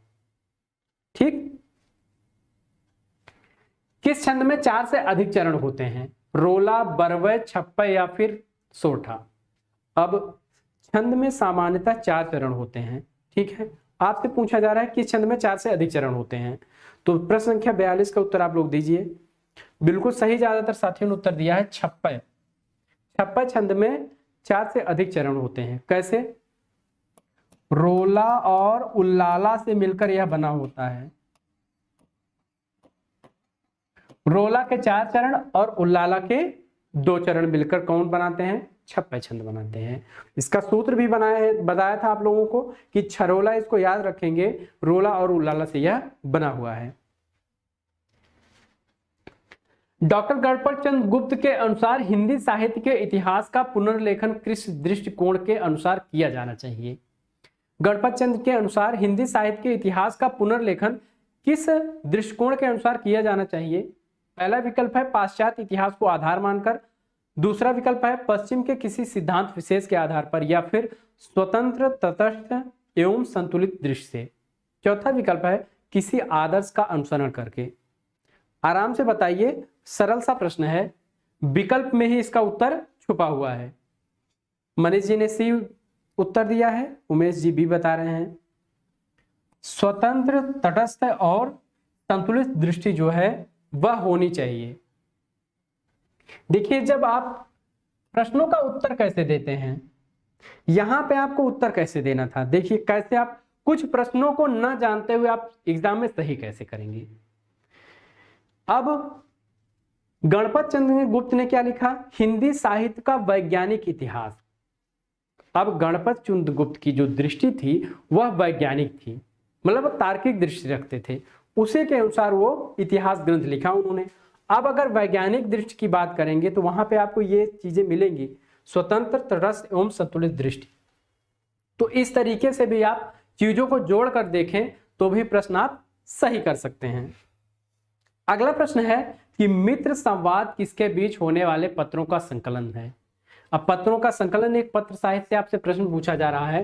रामविलास शर्मा और निराला, यही आपसे पूछा जा रहा है कि मित्र संवाद जो है वह किसके बीच होने वाले पत्रों का संकलन है? रामविलास शर्मा और निराला, रामविलास शर्मा केदारनाथ अग्रवाल, रामविलास शर्मा और नामवर सिंह, या फिर रामविलास शर्मा और नागार्जुन। इन चारों विकल्पों में से एक सही विकल्प का आप चयन करिए कि इसका सही उत्तर क्या हो सकता है। चलिए जल्दी से आप लोग उत्तर दीजिए कि इसका सही उत्तर क्या होगा। 44 का बी रूबी जी ने बताया है, रंजीत जी भी बता रहे हैं। सही उत्तर है रामविलास शर्मा और केदारनाथ अग्रवाल, बिल्कुल सही उत्तर है जिन्होंने बी विकल्प चुना है। अगला सवाल है कि निम्नलिखित में से कौन सी भाषा संविधान की 8वीं अनुसूची में है? अब 4 विकल्प दिए गए हैं, आपसे पूछा जा रहा है कि संविधान की 8वीं अनुसूची में जो 22 भाषाएं मान्य भाषाएं हैं, 22 भाषाएं, उसमें से इनमें से कौन सा शामिल है? नेपाली, कांगड़ी, राजस्थानी या फिर गोंडवी। सही उत्तर बताइए आप लोग कि इसका सही उत्तर क्या होगा। 45 से 80 मंजू जी ने बताया है, रंजीत जी ये बता रहे हैं, जिनका उत्तर ये है बिल्कुल सही है। नेपाली इसमें सम्मिलित है, जबकि कांगड़ी, राजस्थानी और गोंडवी इसमें सम्मिलित नहीं है।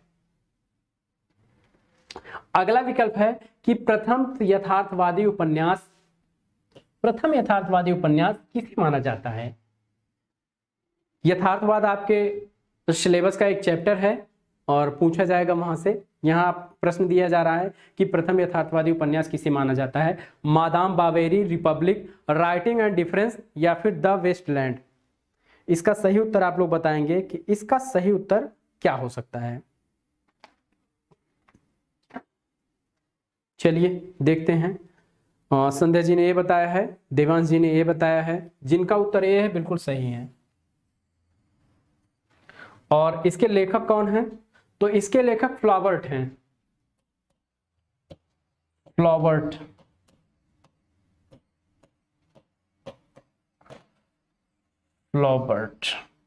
इसे याद रखेंगे आप लोग नाम। 2 चीजें इसमें सबसे ज्यादा महत्वपूर्ण हैं। पहला, मादाम बावेरी किसने लिखा? फ्लॉबर्ट ने लिखा। और ये इतना फेमस रहा है कि इस पे जो है हॉलीवुड में मूवी भी बन चुकी है, इस पे फिल्म भी बन चुकी है मादाम बावेरी पे। अगला प्रश्न देखते हैं। लेखक की प्रकृति का मानवीकरण बड़ी कुशलता से करते हुए, लेखक प्रकृति का मानवीकरण बड़ी कुशलता से करते हुए किस रचना में लिखते हैं? ध्यान से पढ़िएगा इसको। झील के कितने चेहरे हैं? या चेहरा एक ही है, केवल भंगिमाएं बदलती हैं? धूप ने जाल डाला है, चमकीली मुलायम मछलियों सी लहरें जाल के तंतुओं से खेलती हैं, फंसती हैं और फिसल जाती हैं। चलिए इसका आप लोग उत्तर देंगे कि इसका सही उत्तर क्या होगा। चिड़ों पर चांदनी, नौका विहार, मेरा परिवार, नीला चांद। ये 4 विकल्प हैं और आपसे पूछा जा रहा है। अमर जी ने बी बताया है, उमेश जी ने बी उत्तर दिया है, अन्य साथी भी उत्तर देंगे। सरल सा प्रश्न है। पुष्पा जी बी बता रही हैं, निधि जी बी, फिर से उमेश जी ने बी उत्तर दिया है। गलत उत्तर है, गलत जवाब है। नौका विहार नहीं होगा बल्कि चिड़ों पर चांदनी होगा। नौका विहार कविता आपके सिलेबस में लगा हुआ है और उस कविता को आपको पढ़ना चाहिए, एक बार नहीं कई बार पढ़ना चाहिए। बड़ी ही शानदार कविता है। सैकत सैया पर सस्य धवल, तनमंगी गंगा ग्रीष्म विरल। पढ़िए आप लोग, अच्छा लगेगा। तो ये जो लाइनें हैं ये किसकी हैं? चिड़ों पर चांदनी पर। और निर्मल वर्मा का जो है ये यात्रा साहित्य है, निर्मल वर्मा। पूछा जाएगा, इंपॉर्टेंट प्रश्न है। नौका विहार किसकी कविता है? तो नौका विहार कविता जो है वह पंत की कविता है। मेरा परिवार महादेवी वर्मा का रेखा चित्र है। नीला चांद उपन्यास आप लोग जानते ही हैं। उड़ गया। अगला प्रश्न, बिहार की 3 बोलियों का एक वर्ग बनाकर बिहारी नाम से किसने दिया? ग्रियर्सन, सुनीत कुमार चटर्जी, भोलानाथ तिवारी या फिर धीरेन्द्र वर्मा? इसका सही उत्तर आप लोग देंगे कि इसका सही उत्तर क्या है।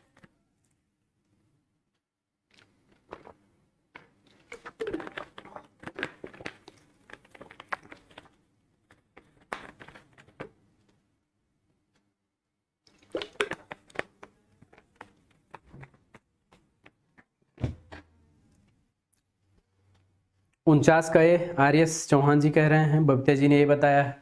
सही उत्तर है ग्रियर्सन जी ने उत्तर बताया है, उनका बिल्कुल सही उत्तर है कि बिहार की 3 बोलियों का एक वर्ग बनाकर बिहारी नाम से नाम उसको दिया था। अगला प्रश्न है कि शिखरों के सेतु निबंध के लेखक हैं कौन है?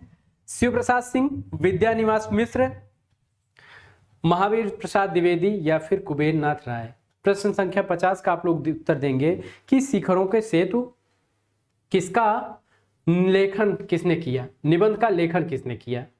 जल्दी से आप लोग उत्तर दीजिए कि सही उत्तर क्या होगा।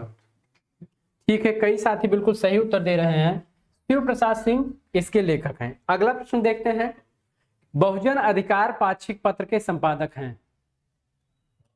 बहुजन अधिकार, इस प्रश्न का आप लोग बिल्कुल धैर्य देकर उत्तर देंगे कि इसका सही उत्तर क्या होगा। बहुजन अधिकार डॉक्टर अंबेडकर, महात्मा गांधी, मोहनदास नैमिष राय या फिर डॉक्टर धर्मवीर? चलिए चैलेंज है आपके लिए, आप लोगों में देखते हैं कौन सही उत्तर इसका देता है कि डॉक्टर अंबेडकर, महात्मा गांधी, मोहनदास नैमिष राय या फिर डॉक्टर धर्मवीर। मंजू यादव ने ए उत्तर दिया है, पुष्पा जी ने ए दिया है, ठीक है, रंजीत, मनीष और भी साथी उत्तर अपने अपने देंगे। उमेश जी ने बी उत्तर दिया है। चलिए, बहुजन अधिकार जो है वह मोहनदास नैमिष राय का पत्र है।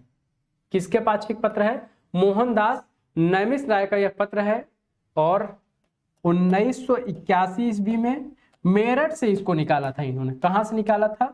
मेरठ से। इंपॉर्टेंट था और ये आप ध्यान रखेंगे। फिर से देखते हैं, बहुजन अधिकार पाक्षिक पत्र के संपादक थे तो मोहनदास दास नैमिष राय, 1981 मेरठ। अगला प्रश्न देखते हैं, कागज पर लिखत न बनत, कहत संदेश लजात, कही है सब तेरो हियो, मेरे ही की बात। उपर्युक्त काव्य पंक्तियां किस कवि की हैं? बिहारी, कबीर, रहीम, घनानंद। बिहारी, कबीर, रहीम या फिर घनानंद? ये 4 विकल्प आपके सामने दिए गए हैं कि कागज पर लिखत न बनत, कहत संदेश लजात, कही है सब तेरो हियो, मेरे ही की बात।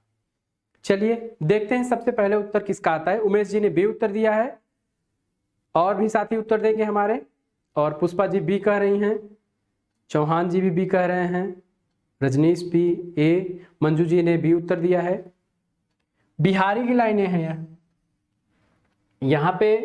एक नायिका अपने मन की बात कह रही है कि कागज पर लिखत न बनत, यानी उसका प्रेम अपने प्रेमी के प्रति इतना उमड़ आया है कि उसकी कलम नहीं चल रही है, यानी वो अभिव्यक्त नहीं कर पा रही, इतनी व्यग्र है। आगे देखते हैं, बन लिखत न बनत, कहत संदेश लजात। अब देखिए, स्वयं भी नहीं लिख पा रही है, इतनी व्यग्र है, इतनी भावुक हो गई है कि उसकी कलम नहीं चल रही है। और क्या कह रही है कि कहत संदेश लजात, अब किसी और से भी लिखवाना चाह रही है लेकिन उसको लज्जा आ रही है कि अपने प्रेम पत्र में अपने प्रेमी के विषय में कैसे किसी और को बताए, किसी और से पत्र लिखवाए, तो इसमें भी उसे लज्जा आ रही है। आगे देखते हैं, कही है सब तेरो हियो, मेरे ही की बात। अब देखिए वो क्या करती है कि जब अपने मन की बात नहीं कह पाती है तो सादा लेटर जो रहता है, प्रेम पत्र जो रहता है, उसको सादे ही बिना कुछ लिखे ब्लैंक ही अपने प्रेमी के पास भेज देती है, नायक के पास भेज देती है और यह मन ही मन सोचती है कि यदि मेरे प्रति जितना मुझे उसके प्रति प्रेम है उसके मन में प्रेम होगा तो फिर वह इसमें लिखी हुई सारी बात अपने आप ही पढ़ लेगा, यानी कि उसे कुछ लिख कर देने की जरूरत नहीं पड़ेगी। तो इन पंक्तियों का यही अर्थ था, आपको समझ में आ गई होगी। और गागर में सागर भरना आपको पता ही है, यह बिहारी की प्रवृत्ति है। तो कागज पर लिखत न बनत, कहत संदेश लजात, कही है सब तेरो हियो, मेरे ही की बात। तो आगे बढ़ते हैं। 2 बार ये प्रश्न हो गया है। अगला प्रश्न देखते हैं कि बढ़त बढ़त संपत्ति सलिल, मन सरोज बढ़ जाए, घटत घटत पुण्य ना घटे, बरु समूल कुम्हिलाए। उपर्युक्त पंक्ति में कौन सा अलंकार है? आपसे अलंकार भी पूछा जा रहा है कि इसमें अलंकार कौन सा है। चलिए, यमक, रूपक, वक्रोक्त या फिर उपमा, कि अब इसमें क्या होगा, यमक, रूपक, वक्रोक्त या उपमा। प्रश्न संख्या 54 का आप लोग उत्तर दीजिए कि इसका सही उत्तर क्या होगा। ठीक है, मंजू जी ने उत्तर दिया है और पुष्पा जी ये ठीक। प्रश्न संख्या 54 का उत्तर आप लोग दीजिए। तो 54 का जो उत्तर होगा वह होगा बी उत्तर होगा, रूपक अलंकार होगा। जहां उपमेय में उपमान का भेद रहित आरोप हो, उपमेय में उपमान का भेद रहित आरोप हो, वहां पर रूपक अलंकार होता है। और यह पंक्तियां पुनः किसकी हैं? बिहारी की पंक्तियां हैं। तो सलिल और संपत्ति, सलिल का अर्थ होता है पानी और संपत्ति का मतलब संपत्ति हो गया। मन सरोज, मन जो है किसके समान है बताया गया है? कमल के समान बताया गया है। संपत्ति को किसके समान बताया गया है? पानी के समान बताया गया है। इसका अर्थ बताते हैं, आप समझ जाएंगे कि बढ़त बढ़त संपत्ति सलिल, मन सरोज बढ़ जाए, घटत घटत पुण्य ना घटे, बरु समूल कुम्हिलाए। यानी कि जब पानी वर्षा ऋतु में जब तालाब का पानी बढ़ता है तो उसी के साथ साथ कमल जो होते हैं, सरोज कमल जो है वह भी बढ़ता चला जाता है। ठीक, लेकिन घटत घटत पुण्य ना घटे, बरु समूल कुम्हिलाए। लेकिन वर्षा ऋतु के बाद जब पानी घटने लगता है तो उसके बाद जो पुष्प होता है कमल का, उसका डंठल जो होता है, बर जो होता है, वह छोटा नहीं होता है और वह सूख कर गिरने लगता है। यानी कमल कुम्हिला जाता है, सूखला जाता है। कैसे? यही आपको तुलना की गई है कि जैसे व्यक्ति के पास संपत्ति, धन संपदा होने के बाद धन जैसे जैसे व्यक्ति के पास आने लगता है, उसकी इच्छाएं बढ़ने लगती हैं। छोटी छोटी इच्छाएं बड़ी बड़ी इच्छाओं में बदल जाती हैं। लेकिन जब उसके ऊपर पुनः मुसीबत आती है, धन की कमी होने लगती है, तो उसे परेशानियों का सामना करना पड़ता है और उसकी इच्छाएं कम नहीं होती। कैसे कम नहीं होती? जैसे यह बर मतलब जैसे कि उसका डंठल छोटा नहीं होता, किसका? कमल का। उसी तरीके से मनुष्य की इच्छाएं भी कम नहीं होती है और मनुष्य मृतप्राय हो जाता है, समाप्त की ओर चला जाता है, पतन की ओर चला जाता है। यहाँ पे बिहारी जी ने यही अर्थ लिया है और यहाँ रूपक अलंकार होगा। आगे बढ़ते हैं। जब अर्थ ग्रहण अभिधा से न हो किंतु उससे संबद्ध हो तो अर्थ ग्रहण कराने वाली शब्द शक्ति को कहेंगे। शब्द शक्ति से आपको एक प्रश्न दिया जा रहा है। देवांश जी चलो ग्रुप में एक, ठीक है। जब अर्थ ग्रहण अभिधा से न हो किंतु उससे संबद्ध हो तो अर्थ ग्रहण कराने वाली शक्ति को शब्द शक्ति को कहेंगे। क्या कहेंगे? व्यंजना, ध्वनि, लक्षणा, अभिधा, मूल। चलिए देखते हैं इसका सही उत्तर क्या होगा। थोड़ी देर हम क्लास को रोक दे रहे हैं, आप लोग बातचीत कर लीजिए, 5 मिनट रेस्ट कर लीजिए, फिर से क्लास शुरू करेंगे। तो जितने प्रश्न बचे हैं उसको वहां पे समाप्त कर लिया जाएगा। ठीक है, तो जिनका उत्तर लक्षणा वो बिल्कुल सही उत्तर दे रहे हैं। चलिए, मजाक कर रहे थे आप लोग से, तो बातें हो गई हो तो अब क्लास आप लोग करिए। अगला प्रश्न देखते हैं। हिंद स्वराज पुस्तक किसने लिखी है? अब हिंद स्वराज पुस्तक के लेखक आपसे पूछे जा रहे हैं कि हिंद स्वराज पुस्तक किसने लिखी है। चलिए जल्दी से बताइए। राम मनोहर लोहिया, महात्मा गांधी, भीमराव अंबेडकर, जवाहरलाल नेहरू। राम मनोहर लोहिया, महात्मा गांधी, भीमराव अंबेडकर, जवाहरलाल नेहरू। सभी साथी क्लास खत्म होने के बाद, आज कोई भी नहीं जाएगा, सभी लोग रुकेंगे, थोड़ी देर बातचीत हम लोग करेंगे, उसके बाद ही आप लोग क्लास छोड़िएगा। चलिए, हिंद स्वराज पुस्तक किसने लिखी? सही उत्तर होगा महात्मा गांधी। आज के दिन का यह सबसे महत्वपूर्ण प्रश्न है मेरी निगाह में। इसको सबसे महत्वपूर्ण, सुपर इंपॉर्टेंट आप कह सकते हैं, और यह प्रश्न लगभग पूछा ही जाने वाला है आपके एग्जाम में। अगला प्रश्न देखते हैं। इसमें फूल भी है, सूल भी, धूल भी है, गुलाब भी है, कीचड़ भी है, चंदन भी, सुंदरता भी है, कुरूपता भी, मैं किसी से दामन बचाकर निकल नहीं पाया। यह कथन किस उपन्यास से संबंधित है? वेरी इंपॉर्टेंट प्रश्न।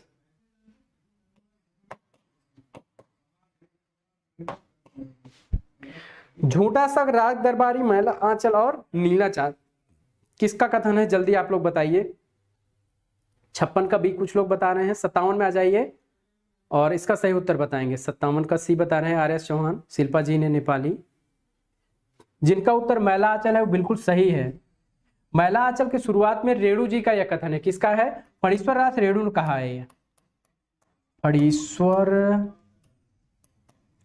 फणीश्वर नाथ रेणु ने मैला आंचल के विषय में ये कहा है। क्या कहा है?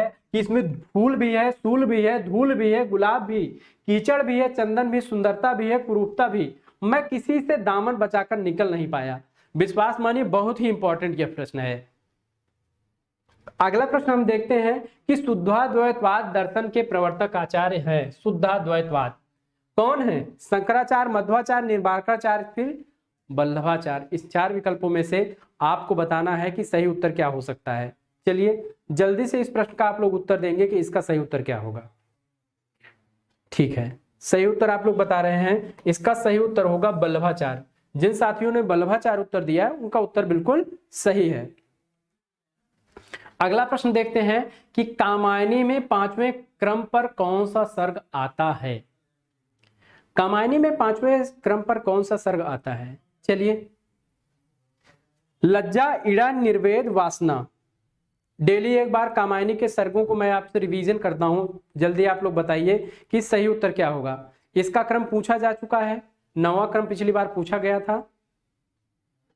ठीक है, इस प्रश्न का उत्तर देंगे कि इसका सही उत्तर क्या होगा। 59 का डी बिल्कुल सही उत्तर दे रहे हैं आप लोग। चिंता, आशा, श्रद्धा, काम, वासना, लज्जा।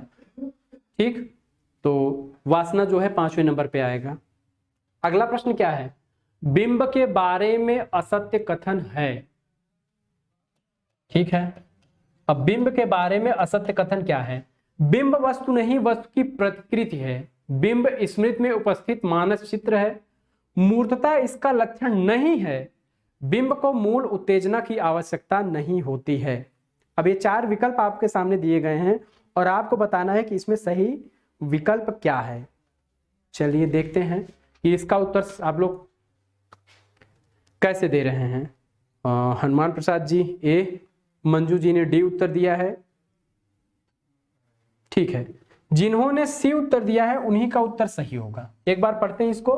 बिंब के बारे में असत्य कथन है।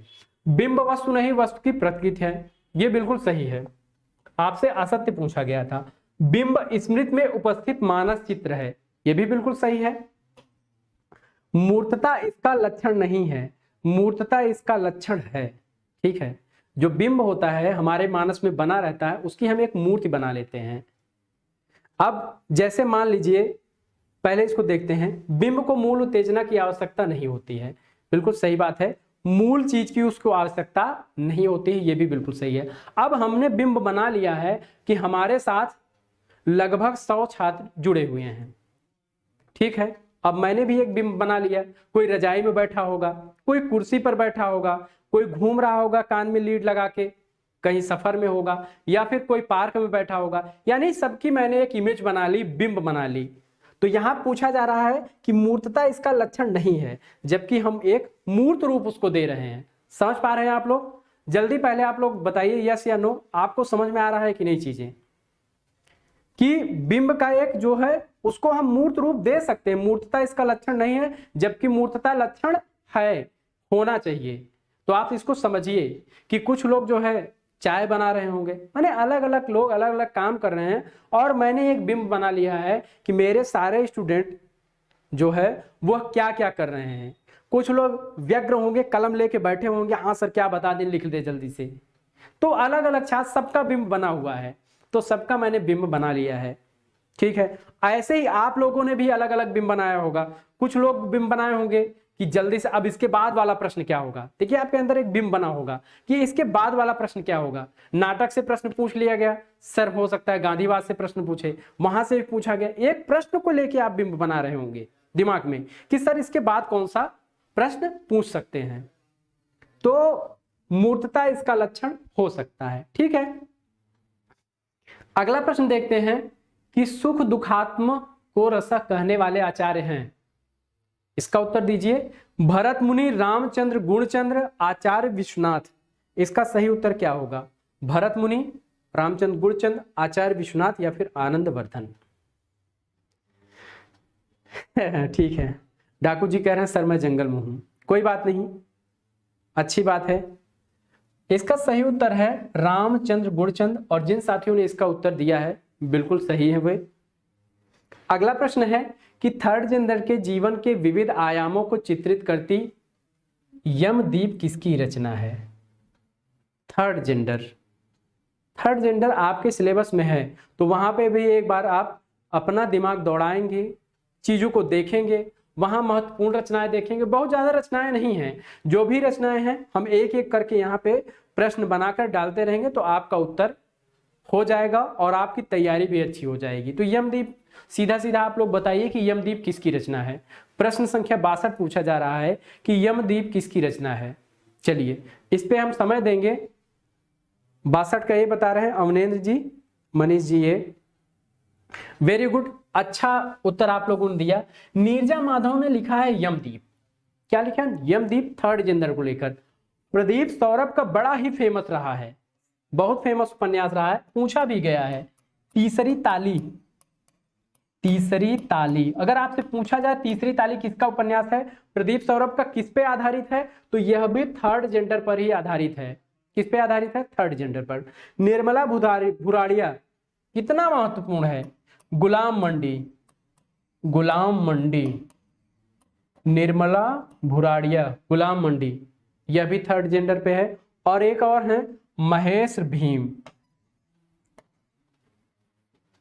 मैं पायल, इनकी एक रचना है, उसका नाम क्या है? मैं पायल।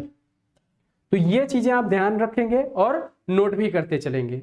अगला प्रश्न देखते हैं, निम्नलिखित में से किस उपन्यास की नायिका तारा है। अब तारा पूछा जा रहा है कि किस उपन्यास की नायिका तारा है।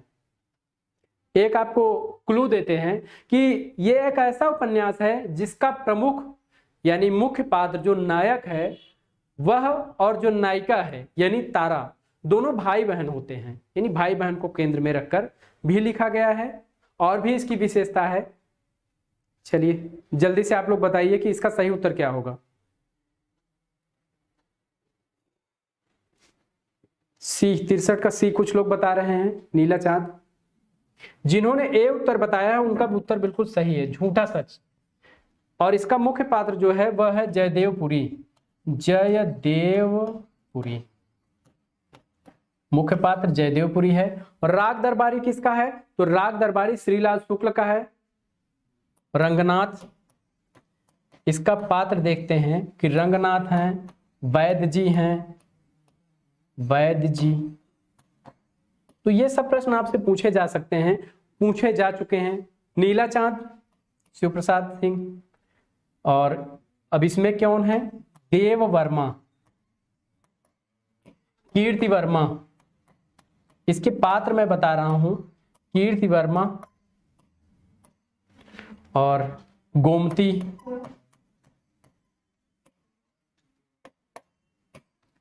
मानस का हंस अमृतलाल नागर तुलसीदास के जीवन पर लिखा गया है। तुलसीदास, रत्ना आपको पता ही है, तुलसीदास और रत्ना। चलिए इसके बाद 1-2 दिन के बाद आपकी ऐसी क्लास चलेगी कि उसमें इन विकल्पों के बाद ये जो पात्र है वो लिखे रहेंगे, तो उससे थोड़ा जल्दी हो जाएगा। हाँ, झूठा सच जो है वो भारत विभाजन पर आधारित है, यशपाल ने लिखा है, 2 भाग में है, 1958 और 1960। वतन और देश, देश का भविष्य, ये 2 भाग में यह विभक्त भी है। अगला प्रश्न देखते हैं कि हिंदी में आधुनिकतावाद का जनक किसे माना जाता है। आधुनिकतावाद से एक प्रश्न आपको बनेंगे और वो कैसे बनेंगे, इस तरीके से बन सकते हैं कि हिंदी में आधुनिकतावाद का जनक किसे माना जाता है, महावीर प्रसाद द्विवेदी, भारतेंदु हरिश्चंद्र, प्रेमचंद या फिर दयानंद सरस्वती। इसका उत्तर आप लोग बताइए कि इसका सही उत्तर क्या होगा। चलिए ठीक है, बिल्कुल सही उत्तर आप लोग दे रहे हैं। जिनका उत्तर भारतेंदु हरिश्चंद्र है वो बिल्कुल सही है। भारतेंदु हरिश्चंद्र को आधुनिकतावाद का जनक माना जाता है। अगला प्रश्न देखते हैं, अच्छा प्रश्न है। विचार लो कि मर्त्य हो, न मृत्यु से डबरो कभी, मरो परंतु यो मरो की याद जो करे सभी में कौन सी शब्द शक्ति है। सब शक्ति से सीधे सीधे एक प्रश्न आपसे पूछा जा रहा है कि विचार लो कि मर्त्य हो, न मृत्यु से डरो कभी, मरो परंतु यो मरो की याद जो करे सभी। अब इसमें शब्द शक्ति बतानी है। लक्षणा, अविधा, व्यंजना, रूढ़ा लक्षणा, सभी लोग इसमें हिस्सा लेंगे, सभी लोग इस प्रश्न का उत्तर बताएंगे। Only STD B option. Umesh ji ने बी बताया है, देव्यांश जी ने लक्षणा बताया है, आर.एस. चौहान बी बता रहे हैं। Very good. जिन्होंने अविधा बताया है वो बिल्कुल सही है। यहाँ पे सीधा सीधा अर्थ लिया जा रहा है। क्या किया जा रहा है? सीधा सीधा अर्थ लिया जा रहा है कि विचार लो कि मर्त्य हो। अगर आपको पता है कि यह संसार है, विचार कर लो कि यह संसार नश्वर है और न मृत्यु से डरो कभी, इसलिए मृत्यु से कभी नहीं डरना चाहिए। परंतु मरो परंतु यो मरो की याद जो करे सभी। आप ऐसा काम करके इस संसार को जाइए कि लोग याद करें आपको। अगला प्रश्न है कि कहते हरि कबहू कबहू न उदास, कहते हर कबहू कबहू न उदास, रागती खवाए पिवाए अधर रस क्यों, बिसरत सो ब्रज को बास। यह किसका पद है? एक पद पूछा जा रहा है और आपसे पूछा जा रहा है कि यह पद किसका है, सूरदास, नाभादास, नंददास या फिर कुंभनदास। इन चार विकल्पों में से सही विकल्प का आप चयन करिए। सूरदास, नंददास, नाभादास या फिर कुंभनदास। जल्दी से इसका उत्तर देंगे। ठीक है, जिन्होंने सूरदास उत्तर दिया है उनका उत्तर बिल्कुल सही है, उन्होंने बिल्कुल सही उत्तर दिया है। अगला प्रश्न देखते हैं कि री ध्वनि है। यहां वर्णमाला से भी आपसे प्रश्न पूछे गए थे और एक प्रश्न पूछा जाएगा कि री ध्वनि है उच्छिप्त, मूर्धन्य, पार्श्विक या फिर संघर्षी। उच्छिप्त, मूर्धन्य, पार्श्विक या फिर संघर्षी, यही आपसे पूछा जा रहा है। तो जल्दी इसका आप लोग उत्तर देंगे कि इसका सही उत्तर क्या है। देखते हैं। ठीक है, जिन्होंने मूर्धन्य उत्तर दिया है उनका उत्तर बिल्कुल सही। मूर्धन्य जिनका उत्तर है उन्होंने बिल्कुल सही उत्तर दिया है। अगला प्रश्न देखते हैं। संरचनावाद सिर्फ पद्धति नहीं, वह एक कर्म है, व्यवहार है, वह पाठ का उन्मुक्त व्यवहार है, वह एक सतत पाठ है, कथन है। रोला बार्थ, बच्चन सिंह, शास्यूर, विको। अब ये चार विकल्प आपके सामने दिए गए हैं। अब आपको बताना है कि इसमें से यह कथन किसका है। इंपॉर्टेंट है, संरचनावाद से संबंधित कथन है, पाश्चात्य काव्यशास्त्र से संबंधित कथन है और इसका उत्तर आप लोग देंगे कि इसका सही उत्तर क्या होगा। 68 का सी आप लोग बता रहे हैं। ठीक है, 68 का ए उत्तर होगा। यह कथन जो है वह किसका है? रोला बार्थ का कथन है। किसका है? रोला बार्थ का यह कथन है। अगला प्रश्न देखते हैं। सरल सा प्रश्न है कि साहित्य लोचन किसका लिखा हुआ समीक्षात्मक ग्रंथ है? साहित्य लोचन रामचंद्र शुक्ल, श्याम सुंदर दास, गुलाब राय या फिर महावीर प्रसाद द्विवेदी। रामचंद्र शुक्ल, श्याम सुंदर दास, गुलाब राय या फिर महावीर प्रसाद द्विवेदी, इनमें से सही उत्तर क्या होगा? जल्दी आप लोग उत्तर दीजिए इसका कि 69 का सही उत्तर क्या होगा। चलिए, श्याम सुंदर दास जिन्होंने भी उत्तर दिया है उनका उत्तर बिल्कुल सही है। इसका सही उत्तर क्या होगा? श्याम सुंदर दास। राधा जी ने, तन्मय जी ने, वंदना जी ने, कमलाकांत जी ने बिल्कुल सही उत्तर दिया है। अंतिम प्रश्न है, हिंदी को संघ की राजभाषा बनाने का जो प्रस्ताव संसद में पारित हुआ उसके प्रस्तावक हैं पंडित जवाहरलाल नेहरू, पुरुषोत्तम दास टंडन, राजगोपालचारी, श्री गोपाल स्वामी आयंगर। चलिए, इसका सही उत्तर आप लोग बताइए कि इसका सही उत्तर क्या हो। ठीक है, प्रश्न संख्या 70 का आप लोग सही उत्तर देंगे। ये आज के दिन का आखिरी प्रश्न है। आपको समय भी दिया जा रहा है। देवांश जी ने डी उत्तर दिया है, उमेश जी ने डी। Very good. जिन्होंने डी उत्तर दिया है उनका उत्तर बिल्कुल सही है, श्री गोपाल स्वामी आयंगर। जैसा कि आपसे वादा किया गया था और आपको कहा गया था कि आप जाएंगे नहीं, थोड़ी देर रुकेंगे, थोड़ा बातचीत करेंगे। आपका जो सिलेबस दिया गया है हायर एजुकेशन का, यानी यूपी असिस्टेंट प्रोफेसर का, सभी के पास सिलेबस का प्रिंट आउट होना चाहिए। यानी आप सब लोग क्या करेंगे, सिलेबस का प्रिंट आउट निकाल के अपने पास रखेंगे और पूरा सिलेबस एक बार देखिए, चीजों को समझिए। जहां पे कहानियां दी गई हैं उसके लेखक दिए गए हैं, कहानी दी गए हैं, तो लेखक का जन्म जो हुआ है, जिस साल में हुआ है, तो लेखक के बगल उनका जन्म वर्ष लिख दीजिए। कहानी के बगल में कहानी का प्रकाशन लिख दीजिए। यही काम आप उपन्यास में करेंगे, यही काम निबंध में करेंगे, यही काम संस्मरण, रेखाचित्र, आत्मकथा या फिर जीवनी, आवारा मसीहा आपके यहाँ जीवनी है, पांडे वेचन सुरमा उग्र की आत्मकथा है, तो इस तरीके से मेरा परिवार रेखा चित्र है। इस तरीके से नाटक जो दिए गए हैं उनका प्रकाशन वर्ष और नाटक के लेखकों का जन्म काल उनके सामने आप लिख देंगे। तो जितनी बार आप पलटेंगे उतनी बार ये चीजें आपकी तैयार होंगी। जब ये तैयार हो जाए तो कोशिश करिए वहां पे नाटक के पात्र जो हैं, कहानी के पात्र, उपन्यास के पास, इस तरीके से आप काम करेंगे। और एक बार सिलेबस आप जरूर देखा करिए। सिलेबस देखने से क्या होगा, आपको पता चलेगा दिनकर की कौन सी कविता आपके सिलेबस में है।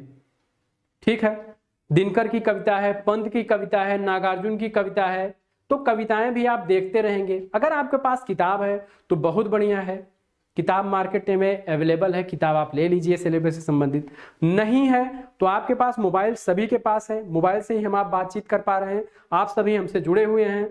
ठीक है, तो आप क्या करेंगे कि मोबाइल में जब आप लेटते हैं, आप जो साथी हमसे पहले आपको बताइए कि राष्ट्रीय काम आपका क्या है, जो इस समय राष्ट्रीय काम है, राष्ट्रीय कर्म क्या है, रात में सोने से पहले मोबाइल चलाना।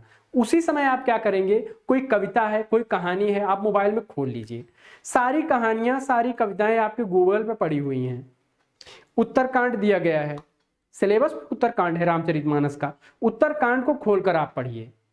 इससे क्या होगा, जब धीरे धीरे थोड़ा थोड़ा पढ़ते रहेंगे तो आपकी तैयारी जबरदस्त हो जाएगी। अब देखिए, आप इतना काम पहले करेंगे, इसके बाद आपके सिलेबस में दिया है आधुनिकतावाद, संरचनावाद, मार्क्सवाद, गांधीवाद या फिर अंबेडकरवाद दिया गया है, अंबेडकर दर्शन दिया गया है, लोहिया दर्शन दिया गया है। चीजों को थोड़ा थोड़ा करके देखेंगे। थर्ड जेंडर दिया गया है, इन चीजों को थोड़ा थोड़ा आप देखते रहेंगे। इसके अतिरिक्त कोई समस्या हो रही है, आप लोग कमेंट करके यहाँ अपनी समस्याएं लिख सकते हैं। ठीक है, तन्मय जी हंस रहे हैं, राष्ट्रीय कर्म। तो आप लोगों का, और ये जो हमारा बैच चल रहा है, अब हम लोग बातचीत करेंगे अपने क्लास को लेकर के। क्लास को मैनेजमेंट कैसे किया गया है, क्लास को बार बार आपको समझाया जा रहा है, बताया गया है कि 50 प्रैक्टिस सेट हम करवाएंगे। कितना? 50 प्रैक्टिस सेट, 50 प्रैक्टिस सेट हल कराया जाएगा, जिसमें सभी गद्य विधाओं की अलग से क्लास ली जाएगी। जितनी भी आपके यहाँ गद्य विधाएं हैं सबकी अलग से क्लास लेके मैं कंप्लीट करवाऊंगा, चाहे वो नाटक हो, कहानी हो, निबंध, उपन्यास हो या फिर अन्य गद्य विधाएं हैं, उनकी अलग से क्लास लेकर के उनको कंप्लीट करवाया जाएगा। इसके अलावा 50 प्रैक्टिस सेट में सभी जितनी भी स्पेशल क्वेश्चन आने वाले हैं, विशेष प्रश्न, उनको समेटा जाएगा। जितने भी पात्र हैं, चाहे वो नाटक के हों, उपन्यास के हों या फिर कहानी के पात्र हों या फिर कथन हो आपके यहाँ से, कथन को या फिर पात्र परिचय या अन्य भी चीजें हैं। जब आपसे पूछा जाता है कि मान लीजिए कि मेरा परिवार में सोना किसका नाम था, हिरनी का नाम था, कुत्ते का नाम था, या फिर अन्य जो पात्र हैं, चाहे वो गिलहरी रही हो, नेवला रहा हो, घोड़ा रहा हो, तो ये सब चीजें भी आपकी कंप्लीट करवाई जाएंगी। इसके अलावा तुलसीदास से संबंधित 100 से ज्यादा प्रश्न अलग से करवाए जाएंगे। भारतेंदु के प्रश्न हैं या फिर सूरदास के प्रश्न हैं, रामचंद्र शुक्ल के 200 से अधिक प्रश्न कराए जाएंगे। इसके अलावा आलोचक जो आपके यहाँ स्पेशल दिए गए हैं, उनको भी हर प्रश्नमाला में आपको सम्मिलित किया जा रहा है। ठीक है, तो हमारे यहाँ एडमिशन शुरू हो गया है। 1999 रुपए इसकी फीस है और इससे आप जुड़ सकते हैं, जो भी साथी जुड़ना चाहें। अब अगली क्लास के बाद या 1-2 क्लास के बाद हमारी क्लासेस हमारे ऐप पे चलेंगी। प्रथम प्रयास क्लासेस के नाम से ऐप भी हमारा लॉन्च हो चुका है, तो उसी पे ये क्लासेस चलेंगी। हर क्लास अपने आप में शानदार होगी। सप्ताह में 3 क्लास आपको मिलेगी, ये भी बता दिया गया है। क्योंकि क्लास को वैज्ञानिक तरीके से बनाया जाता है और उसको बनाने में समय लगता है, तो इसीलिए क्लास हो सकता है गैपिंग हो जाए, लेकिन 3 क्लास आपको मिलेगी। पिछले भी सप्ताह मिली थी 3 क्लास, यहाँ भी आपको 3 क्लास कम से कम मिलेगी। तो जो साथी जुड़ना चाहते हैं हमसे जुड़ सकते हैं। फोन नंबर आपको मिल चुके हैं, सो फोन नंबर हमने दिया ही हुआ है। एक बार फिर से मैं नंबर लिख दे रहा हूं, 88400237761। तो 5154-670, 5154-670 ये 2 नंबर है। इस पे आप व्हाट्सअप कर सकते हैं। हिंदी असिस्टेंट प्रोफेसर लिख करके टाइप करके व्हाट्सअप कर देंगे तो आपको सारी सूचनाएं मिल जाएंगी, ठीक है। और यह बैच जो है स्पेशली खास तौर से मैं बार बार कह रहा हूं कि जो साथी असिस्टेंट प्रोफेसर बनना चाहते हैं, इतिहास रचना चाहते हैं, कुछ बड़ा करना चाहते हैं, उनके लिए बहुत खास होने वाली है। खास हो भी रही, आप देख रहे हैं बड़ी बारीकी के साथ चीजें जो है मेंटेन कराई जा रही हैं, आपको बताई जा रही हैं। इसी के साथ हमने जीके का भी प्रैक्टिस सेट शुरू किया है, उसमें भी 50 से अधिक प्रैक्टिस सेट कराए जाएंगे। कितने? 50 से अधिक प्रैक्टिस सेट। उसकी फीस हमने मात्र 999 रुपए रखी है, और जो साथी दोनों कोर्स लेंगे उनके लिए फीस हमारी है 2499, यानी 25 रुपए दोनों, यानी 500 का हमने छूट दे रखा है। तो जो साथी हमसे जुड़ना चाहते हैं जुड़ सकते हैं, और अन्य बातें कल होगी। अन्य किसी मित्र को अगर कुछ कहना चाहते हैं तो बिल्कुल अपनी बात रख सकते हैं। अमित कुमार शुक्ला जौनपुर, सर जी यूट्यूब ही सही है। तन्मय जी आराम कर लीजिए थोड़ा ठीक है। शिल्पा जी चलिए ठीक है। सभी लोग क्लास जिनको लाइक करना है, अच्छी लग रही हो तो जरूर लाइक कर दिया करिए और अधिक से अधिक शेयर करिए, ताकि आप लोगों के अन्य साथी भी इसका लाभ ले सकें। तो इसी के साथ, इसी सूचना के साथ मैं आज की प्रैक्टिस सेट समाप्त कर रहा हूं। इसके बाद चौथे उच्च प्रश्नमाला की चौथी कड़ी में कल या परसों आपसे मुलाकात होगी, तो आपको सूचना मिल जाएगी जब भी क्लास होगी। तो ढेर सारी शुभकामनाएं नववर्ष की एक बार पुनः आपको, और ढेर सारा धन्यवाद।